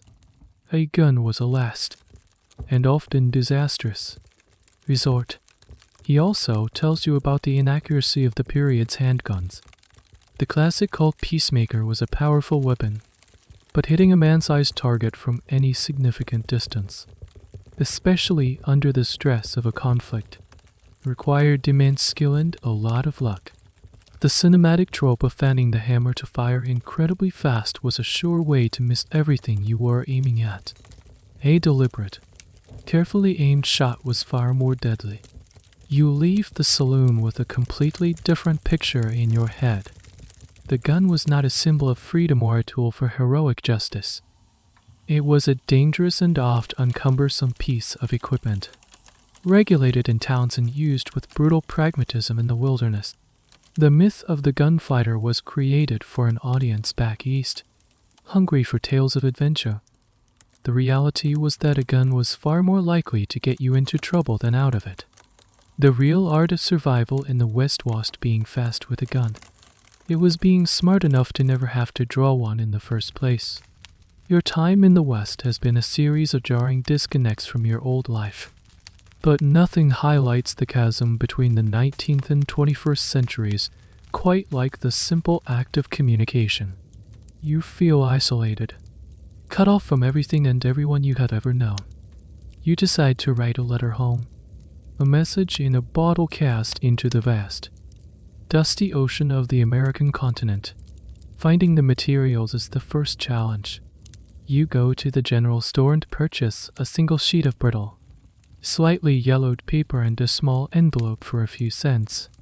Ink is sold from a communal pot, and you have to carefully dip a scratchy steel nib pen to write. The process is slow and deliberate. You have to think about every word, not just because of the effort involved, but because you know this single sheet of paper is a precious, one-way ticket for your thoughts. There is no backspasky. The mistake means blotting the ink and living with the mess, or starting over and buying a new sheet. You sit in your lumpy boarding house bed and begin to write. How do you even begin to describe your experiences? The grit of the dust, the ache of your muscles, the taste of the terrible food, the constant, low-level fear and anxiety. How do you explain the smell of a bison boneyard or the crushing disappointment of a frontier saloon? You try to capture it all, your pen scratching across the paper, the words feeling clumsy and inadequate. Once the letter is written, folded, and sealed perhaps with a drop of wax, if you are feeling fancy, you face the next hurdle, sending it. This is where you encounter the romantic and brutal reality of the U.S. mail in the West. You take your letter to the local post office, which is just a corner of the general store. The postmaster, who is also the storekeeper, weighs it and tells you the cost. Postage is expensive. A letter's journey is subsidized by the government, but it is still a significant cost for the average person. This is the key historical point. The expansion of the postal service was a vital, and often heroic, Heart of westward expansion. It was the artery that connected the frontier to the rest of the nation, carrying not just personal letters, but business contracts, legal documents, and news. It was a lifeline of information that held the sprawling country together. You hand over your coins and your letter. Now, it begins its long, uncertain journey. It will travel by stagecoach, bumping along rutted roads for days or weeks. It might be transferred to a steamboat, navigating a treacherous river. Eventually, if it gets far enough east, it will find its way onto a train.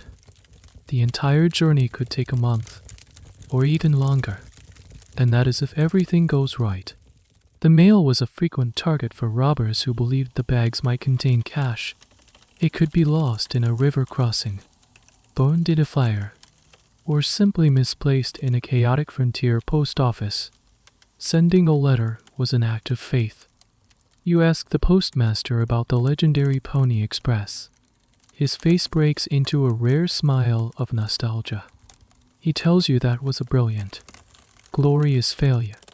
This is the fascinating, quirky truth about the most famous mail service in American history. The Pony Express, with its daring young riders galloping across the plains, lasted for only about 19 months, from 1860 to 1861. It was never profitable and was a private venture, not a government service.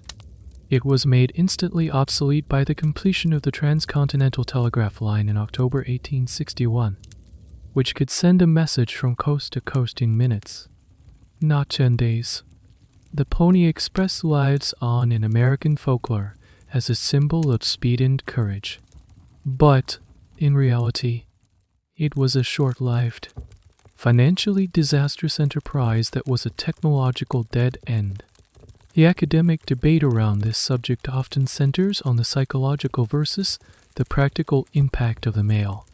While a telegraph could transmit news faster, it was expensive and lacked the personal touch.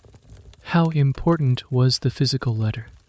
The familiar handwriting, the tangible connection to a loved one, to the morale of isolated settlers, soldiers, and miners.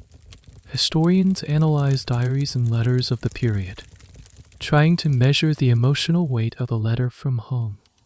Its arrival could be a cause for celebration, its absence a source of deep anxiety and despair. You leave the general store, your letter now out of your hands. You feel a strange mixture of relief and emptiness. You have sent your message, but you will receive no reply for at least 2 months, probably longer. You are communicating with ghosts from the future, and they are communicating with a ghost from the past. This slow, tenuous connection highlights your profound isolation. In your world, communication is instant, effortless, and constant. Here, it is a slow, expensive, and uncertain luxury. You are adrift in a sea of silence, and the knowledge that your small voice is slowly, painstakingly making its way across the vast distances is the only comfort you have. You can only wait and hope that your message in a bottle eventually finds its shore. As you have navigated this relentlessly masculine world of saloons, cattle drives, and gold rush camps, you have been peripherally aware of the other half of the population. You had seen them on the trail, in the towns, in the background of almost every scene. Women, but their experience has been a closed book to you. Now, in this slightly more settled town, you start to see their world come into focus, and you realize it is a version of the West that is entirely different from the one you have been living. You get a temporary job helping to build a new church, a sign that the town is moving from a temporary camp to a permanent community. The project is being spearheaded by the town's women. They organize fundraisers, cook meals for the volunteer laborers, including you, and manage the logistics with a quiet, formidable efficiency. While the men might have built the saloons and the stables, the women are building the civilization. This is the central historical reality that is so often overlooked. Women were the primary agents of civilizing the West. They were the ones who pushed for the establishment of schools, churches, and libraries. They organized social events, cared for the sick and the poor, and created the social fabric that turned a rough camp into a real community. While their husbands were focused on wresting a living from the land, the women were focused on making that living worthwhile. You observe them at work. Their lives are a sphere of relentless, unpaid labor. A woman's day begins before sunrise and ends long after sunset. It is a cycle of cooking on a wood-fired stove, cleaning up the inescapable dust, hauling water from a communal well, tending a small vegetable garden, mending clothes, and raising children in an environment filled with dangers. There are no convenience stores, no washing machines, no daycare centers. Everything is made from scratch. Everything is done by hand. You learn about a particularly quirky and poignant aspect of their lives, the egg money. On many farms and homesteads, the chickens and their eggs were considered part of the woman's domain. Any surplus eggs she could sell or barter in town provided her with one of the very few sources of independent income she might have. This egg money was hers to control. She might use it to buy a piece of new fabric for a dress, a book for her children, or some small household luxury. It was a tiny sliver of economic autonomy in a world where they were legally unfinancially dependent on their husbands. The historical debate surrounding women in the West is rich and complex. For a long time, the narrative was dominated by two stereotypes: the sunbonneted, long-suffering pioneer wife, or the soiled dove of the saloon. But modern historians have uncovered a much more diverse and nuanced reality. There were female homesteaders who claimed land in their own right, female entrepreneurs who ran boarding houses, restaurants, and laundry services. There were female doctors, lawyers, and journalists. In a surprising twist, the western states and territories were actually far ahead of the rest of the country in granting women the right to vote. Wyoming was the first, in 1816. Why? The theories vary. Was it a belief in genuine equality? A way to attract more female settlers to a region with a skewed male-to-female ratio? Or the cynical political maneuver? The debate continues, but the fact remains that in some respects, the Wild West was more progressive than the civilized East. Still, the life you observe for most women is one of profound isolation and hardship. You see the prairie madness, a term used to describe the high rates of depression and mental breakdown among women on isolated homesteads, trapped for months in a tiny sod house or log cabin, with only her children for company while her husband worked the fields, staring out at a monotonous, unchanging landscape. A woman could easily lose her grip on reality. You watch one of the women organizing the church build. She is firm but fair with the workers. She has a clear vision for the project, and she commands respect without raising her voice. She is not a damsel in distress or a helpless victim of circumstance. She is a survivor, a community builder, a force of nature in a calico dress. You realize that the story of the West is not just a story of men with guns. It is also a story of women with grit. They didn't tame the West with 6-shooters and lassos. They tamed it with schools, churches, and the stubborn, unrelenting work of creating a home in the harshest of conditions. Their story is quieter, less dramatic, and largely unrecorded in the dime novels. But without them, the West would have remained a temporary, violent camp forever. Your wanderings have so far kept you within the bubble of settler society, You have interacted with pioneers, prospectors, cowboys, and townspeople. But as you travel further into the more sparsely populated regions, you can no longer ignore the presence of the people who were here long before the first wagon cut a rut in the prairie. You have your first real encounter with Native Americans. It is not a dramatic, cinematic confrontation. There is no war party on the horizon, no circle of wagons under attack. Instead, you see a small, impoverished-looking group camped by a river. They are not the proud, noble warriors of popular myth. They look weary and poor. Their clothes are a mixture of traditional buckskin and cast-off settler clothing, a worn-out wool coat, a faded calico shirt. They are a people caught between two worlds, belonging to neither. You are traveling with a trader, a man who does business with the local tribe. He pulls his wagon over, and you watch the interaction. It is a tense and complex negotiation. The trader has blankets, flour, and coffee. The Native Americans have a few beaver pelts and some intricately beaded moccasins. The communication is a mixture of broken English, a native dialect you don't recognize, and a complex system of hand gestures known as plain sign talk. This was the lingua franca of the West, a sophisticated and expressive sign language that allowed different tribes, then later, settlers, to communicate across language barriers. This is the main historical point. The relationship between settlers and Native Americans was not one of constant warfare. While conflicts were brutal and frequent, there were also long periods of coexistence, trade, and even cooperation.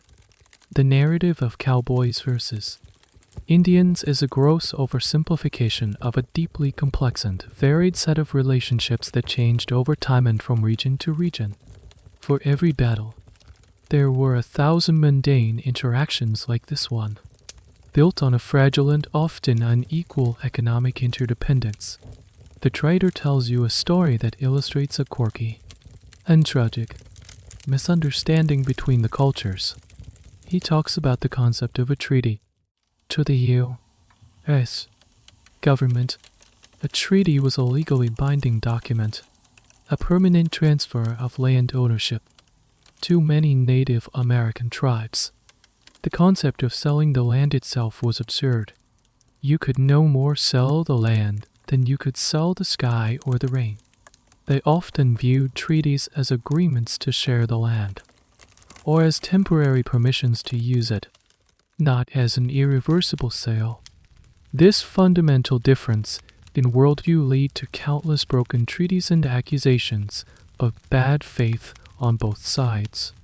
The academic debate over the Indian Wars is one of the most contentious in American history, were they a series of individual, provoked conflicts, or were they part of a systematic, government-sanctioned campaign of ethnic cleansing and genocide? Historians point to official government policies of removal, the forced assimilation of children in boarding schools, and the deliberate destruction of food sources like the bison as evidence of a genocidal intent. Others argue that while the policies were brutal and the outcomes tragic, the term genocide is to specific and docent accurately capture the complex mix of neglect, greed, incompetence, and outright malice that drove the conflict. It is a debate that continues to evoke powerful emotions and remains unresolved. You watch as a woman from the group offers the trader a pair of moccasins. They are beautiful, decorated with tiny, colorful beads sewn in a geometric pattern. The trader examines them, then offers her a small bag of flour in return. She accepts without expression. You see the deep disparity in the exchange. She is trading a piece of art, an object that took days or weeks of skilled labor to create, for a staple commodity that will last her family a few days. You see the deep sense of loss in their eyes, their way of life, which had sustained them for centuries, has been shattered in a few short decades. The bison are gone. The land has been carved up and fenced off.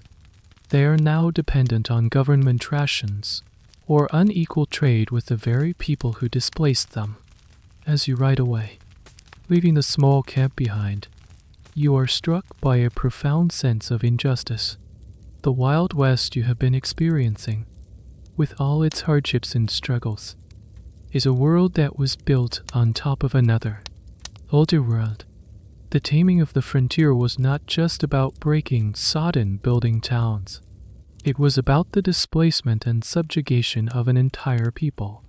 You are not an intrepid explorer in an empty land. You are an interloper, a witness to the final, sad act of a continental tragedy. The winning of the West was also the losing of it, and the cost is written on the faces of the people you just left by the river. After the sobering encounter with the displaced Native Americans, you find yourself back in another dusty town. The sun sets, and with it comes a profound and unfamiliar silence. There are no glowing screens, no endless stream of content, no electric lights humming in the background. The world is dark, and the day's work is done. You are now faced with one of the most terrifying challenges for a modern person. A long, empty evening with nothing to do. You watch as the town settles into its nightly rhythm. The saloons are an option, but you have learned your lesson about the grim reality of those establishments. So, what else is there? How did people in the West entertain themselves? The answer, you discover, is with a quiet, simple, and often monotonous creativity born of necessity. You wander past the boarding house's common room. A small group is gathered around a lantern. A man is playing a fiddle, the music thin and reedy in the quiet air. It is not a lively hoedown. He is playing a slow, mournful tune. A few people are playing cards, not a high-stakes poker game, but a simple game of whist, the main source of entertainment. You see, was each other. Conversation, storytelling, and simple games were the bedrock of social life. This is the central historical point about frontier entertainment. In a world without mass media, people had to create their own diversions. Literacy rates were surprisingly high in many parts of the West, and reading was a cherished pastime.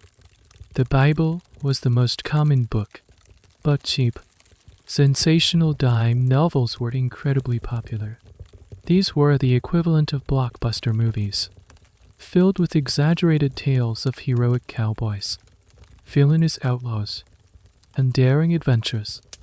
The very stories that created the myths you are now seeing through. A person who could read aloud well was a valuable social asset, and people would gather to listen to them read the latest novel or a newspaper from back east. You find your way to a social being held to raise money for the new church. It is the biggest event of the week. The room is crowded and hot. The entertainment is a series of recitations. A young woman recites a long, sentimental poem. A schoolboy nervously demonstrates a magic trick he learned from a book. The main event is a box social. This is a truly quirky and fascinating piece of Western social history. Here's how it works. The unmarried women of the town decorate a cardboard box and fill it with a picnic lunch for two. These boxes are then auctioned off, sight unseen, to the unmarried man. The man who buys the box then gets to share the meal with the woman who prepared it.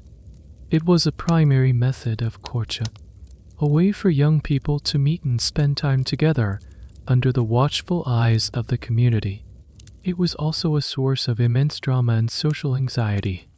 Would anyone bid on your box? Would you be stuck eating with the town OAF? The bidding could become a fierce competition between rival suitors. It was a combination of a fundraiser, a dating app, and a reality TV show, all rolled into one. The academic debate around this topic touches on the nature of community and social control. Were these events, the socials, the quilting bees, the barn raisings, genuine expressions of community spirit and mutual support? Or were they also powerful mechanisms for enforcing social norms and ostracizing those who did not fit in? In a small, isolated town, everyone knew everyone else's business. The pressure to conform, to marry, to participate in church life was immense. The line between community and conformity was incredibly thin. You don't have the money to bid on a box, so you stand in the back and watch. The auction is a slow, drawn-out affair. The jokes are simple. The laughter is earnest. It is a far cry from the sophisticated, fast-paced entertainment you are used to. It is, well, it is boring. And yet, there is a certain warmth to it. In the flickering lantern light, you see a community trying to create a little bit of joy and connection in a hard world. Later that night, you lie in your lumpy bed, staring into the darkness. The silence is no longer empty. It is filled with the faint sound of the fiddle muse, still echoing in your memory. You realize that what you mistook for boredom was actually a different rhythm of life. A slower, more deliberate pace, where a small pleasure, a new story, a shared meal, a simple song, was something to be savored. You have spent your entire life consuming entertainment that was created for you by professionals. Here, people have to make their own. It may not be as thrilling, but it is, in its own way, more human. The quiet, dark night no longer feels like a void. It feels like a space waiting to be filled. You have grown accustomed, in a resigned sort of way, to the daily hardships of the West. The bad food, the dust, the physical labor. You feel like you have seen the worst of it. But there is one final, elemental force that you have yet to reckon with. One that can undo all of a person's hard work in a matter of minutes. The weather. You have taken a job as a farmhand on a small homestead a few miles outside of town. The work is back-breaking, from sunrise to sunset. But the farmer is a decent man and his wife's cooking is a significant improvement over saloons and campfires. You are helping him harvest his meager corn crop, racing against the approaching autumn. The sky is a brilliant, cloudless blue. The air is warm and still. It is a perfect day. Too perfect. The farmer keeps glancing nervously at the western horizon. You see nothing, but he sees something that makes him urge you to work faster. Weather's come in, he says, his voice tight with anxiety. Within an hour, you see what he saw. Aid Arcline appears on the horizon, a bruise on the perfect blue sky. It grows with unnatural speed, boiling and churning. The air, once warm, becomes eerily still and heavy. A strange, greenish-yellow light bathes the landscape, making everything look sickly and unreal. The birds fall silent and oppressive. Waiting silence descends. Then comes the wind. It is not a breeze. It is a physical assault. A solid wall of air that flattens the cornstalks and tears at your clothes. The sky turns a terrifying shade of black. And then you hear it. A low rumble that grows into the sound of an approaching freight train. Cyclone. The farmer screams, his voice nearly lost in the wind. To the cellar. You scramble after him and his family into a small, dark hole dug into the earth, covered with thick wooden doors. You pull the doors shut just as the full fury of the tornado descends. The sound is indescribable. A deafening roar of wind, splintering wood, and shattering glass. The ground shakes. The air pressure changes so rapidly your ears pop. You are huddled in a tiny, dark hole, completely at the mercy of a force you cannot see or fight. This is the ultimate historical reality of life on the plains. You could survive the journey, the diseases, the hardships, but you were always vulnerable to the sheer, indifferent power of nature. Tornadoes in the spring and summer, blizzards in the winter, flash floods, prairie fires sparked by lightning. These were the apocalyptic events that could wipe out a family's entire existence in the blink of an eye. The storm passes as quickly as it came. The roaring subsides, replaced by an unnatural silence. You push open the cellar doors and climb out into a world that has been completely transformed. The farmhouse is gone. Not damaged, but gone. Splintered boards and personal belongings are scattered across the field for half a mile. The barn has been reduced to a pile of rubble. The corn crop you were just harvesting has been scoured from the earth. Everything the farmer and his family have worked for years, has been erased in less than 10 minutes. They stand there, amidst the wreckage, in stunned silence. Here you learn a quirky and terrifying meteorological fact from the era. The stories of frog storms or fish rain. In the days before a scientific understanding of tornadic waterspouts, people would occasionally report small animals like frogs, fish, or snakes raining from the sky. They were, of course, sucked up from a nearby pond or river by a tornado and then dropped miles away. To the pioneers, it must have seemed like a terrifying, biblical plague, another sign that the natural world was a place of unpredictable and terrifying magic. The academic debate here focuses on the psychological impact of this environmental precarity. How did people cope with the knowledge that their lives could be upended at any moment by forces beyond their control? Some historians argue it fostered a strong sense of fatalism, a belief that one's fate was in the hands of God or destiny. Others argue it created the opposite, a powerful sense of self-reliance and community cooperation. When your neighbor's farm was destroyed by a hailstorm, you helped them rebuild, because you knew that next time, it could be you. This constant threat forged a unique blend of rugged individualism and communal dependency. There is nothing to be done. The family has lost everything but their lives and the clothes on their backs.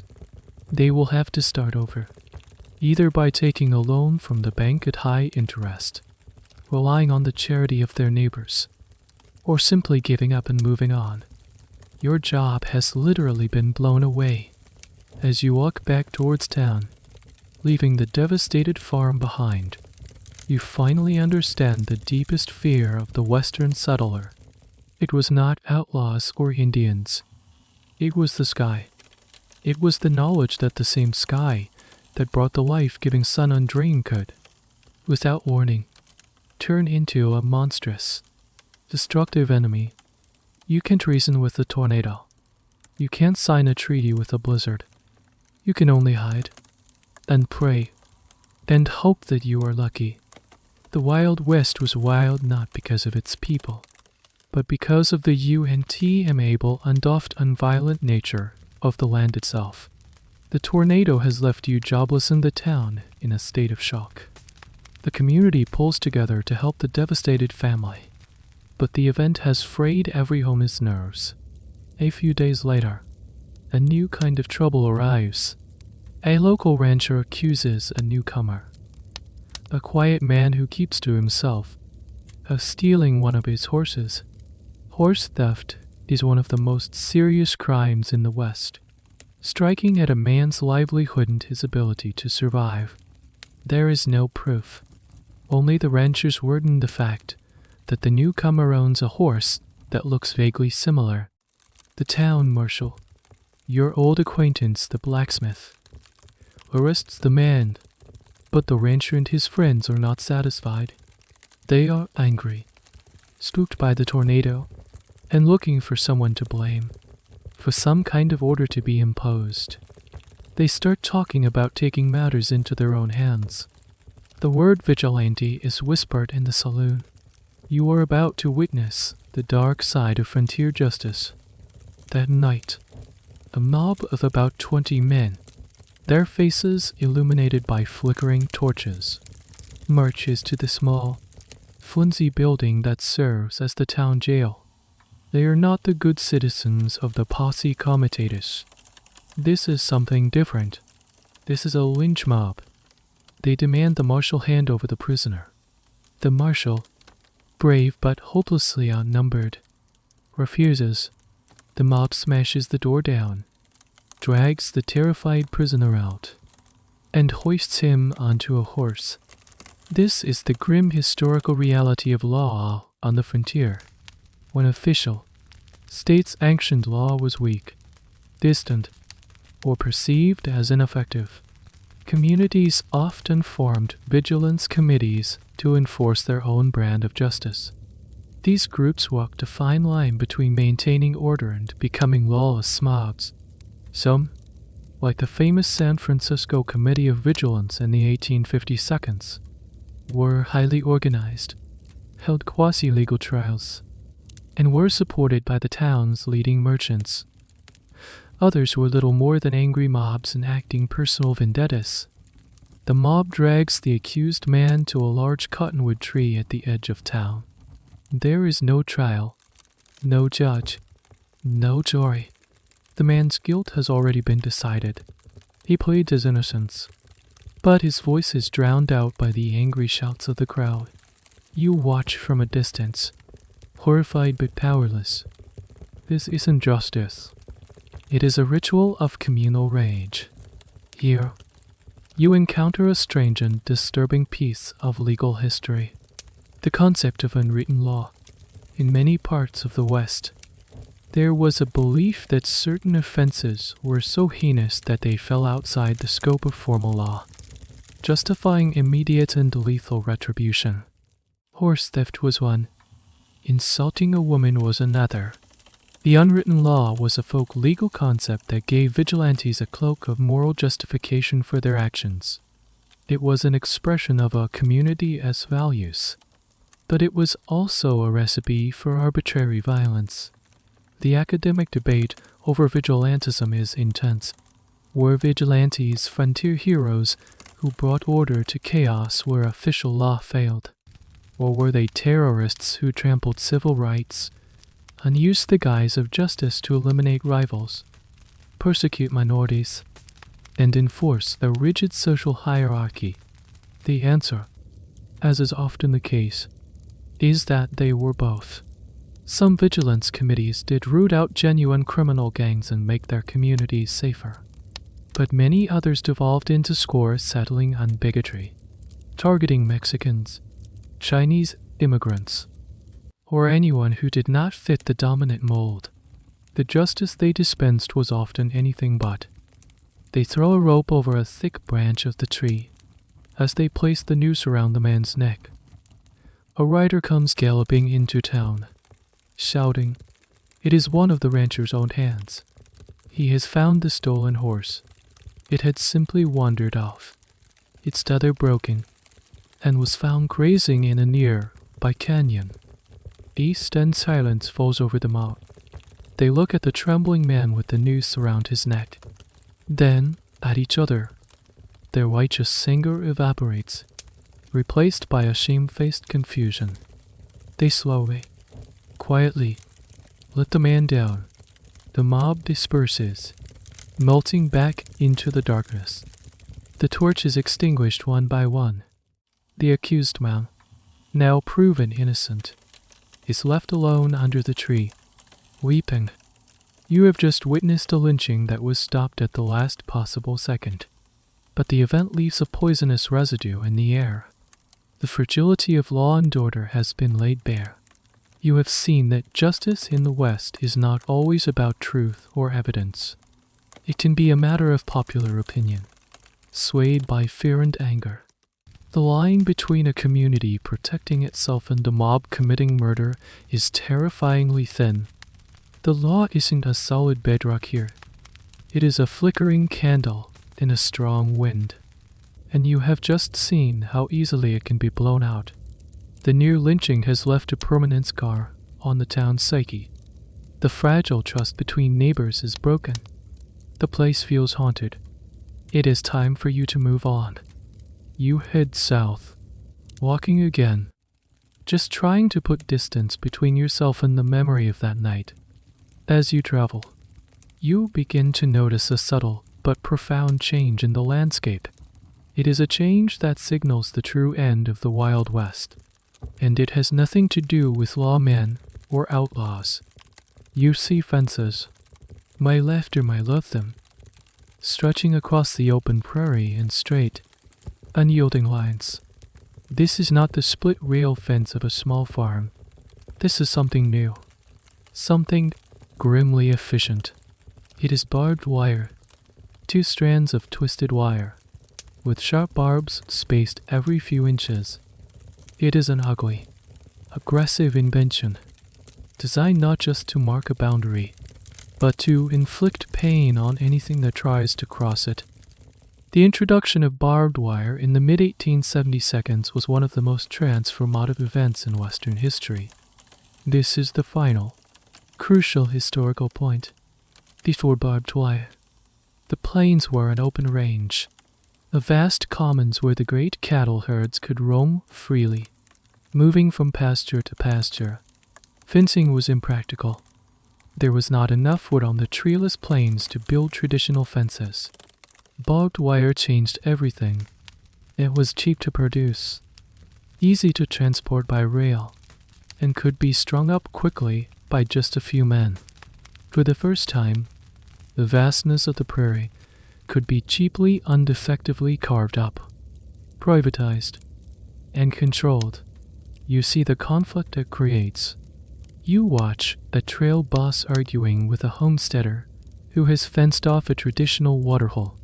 The cowboy sees the fence as an immoral and illegal obstruction of the open range. The farmer, or sod buster, sees it as his legal right to protect his property and his crops from the trampling herds. This was the heart of the fence-cutting wars, a series of low-grade, often violent conflicts that erupted across the West between ranchers and farmers. Cowboys would ride out at night, cutting the new fences. Ranchers with political clout would try to block homesteading claims. It was a battle over the very soul of the West. Would it be a land of open-range ranching or a grid of privately owned farms? Here's the quirky but significant detail. The man who patented the most successful version of barbed wire, Joseph Glidden, was a farmer from Illinois. He wasn't a cowboy or a captain of industry. He was a simple farmer who came up with an idea to keep his own cows out of his garden. His simple, practical invention would do more to tame the West than any army or marshal. It brought the era of the great cattle drives to an end. It forced ranchers to buy and fence their own land. It ended the nomadic lifestyle of the cowboy and turned him into a ranch hand, a stationary farm laborer. The academic debate here focuses on the broader implications of this taming. Was the enclosure of the commons an inevitable unnecessary step towards progress, leading to more efficient land use and a stable agricultural economy? Or was it a tragedy, the privatization of a public resource that destroyed a way of life and concentrated land ownership in the hands of a wealthy few? This debate echoes modern arguments about public lands, resource management, and corporate agriculture. As you walk alongside one of these endless fences, you see another symbol of the changing West, a windmill, a dull, skeletal metal tower with a spinning fan on top, pumping a steady stream of water from deep underground into a trough. The windmill was the other key piece of technology that conquered the plains. It freed settlers from their dependence on rivers and streams. With a windmill, you could have water anywhere. You could build a farm in the middle of a dry prairie, far from any natural water source. The barbed wire fence and the windmill, working in tandem, were the tools that truly ended the Wild West, not the 6-shooter. Not the locomotive, but the simple, mechanical means to control land and water. They imposed a new grid of order and ownership onto the chaotic, open landscape. The wildness was being fenced in, parceled out, and tamed by a quiet, relentless technology. You look at the sun setting behind the stark silhouette of a windmill.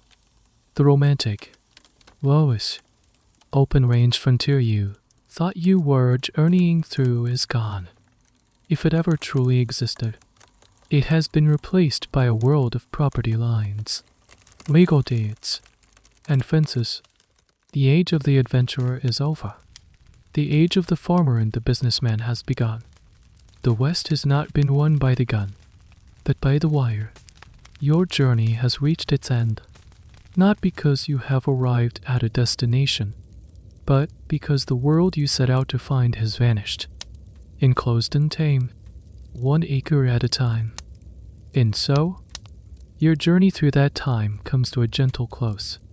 The dust finally settles, not just on the trail, but in your mind. The harsh sun of the prairie gives way to the soft, cool light of your own quiet room. The hard ground beneath your back melts away, replaced by the familiar comfort of your own bed. The world of hardship and survival fades, its sharp edges softening, blurring into the peaceful landscape of a dream. You can feel the weariness leave your bones, replaced by a deepened, heavy sense of rest.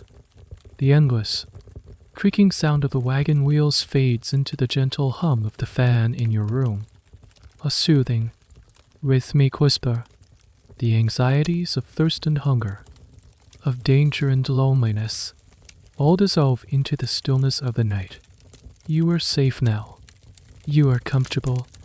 There are no more miles to walk, no more hardships to endure. There is only this quiet moment, this peaceful space between waking and sleeping. Let the last echoes of that old, wild world lull you deeper into your rest. Let the silence of the vast prairie become the silence of a deep and untroubled sleep.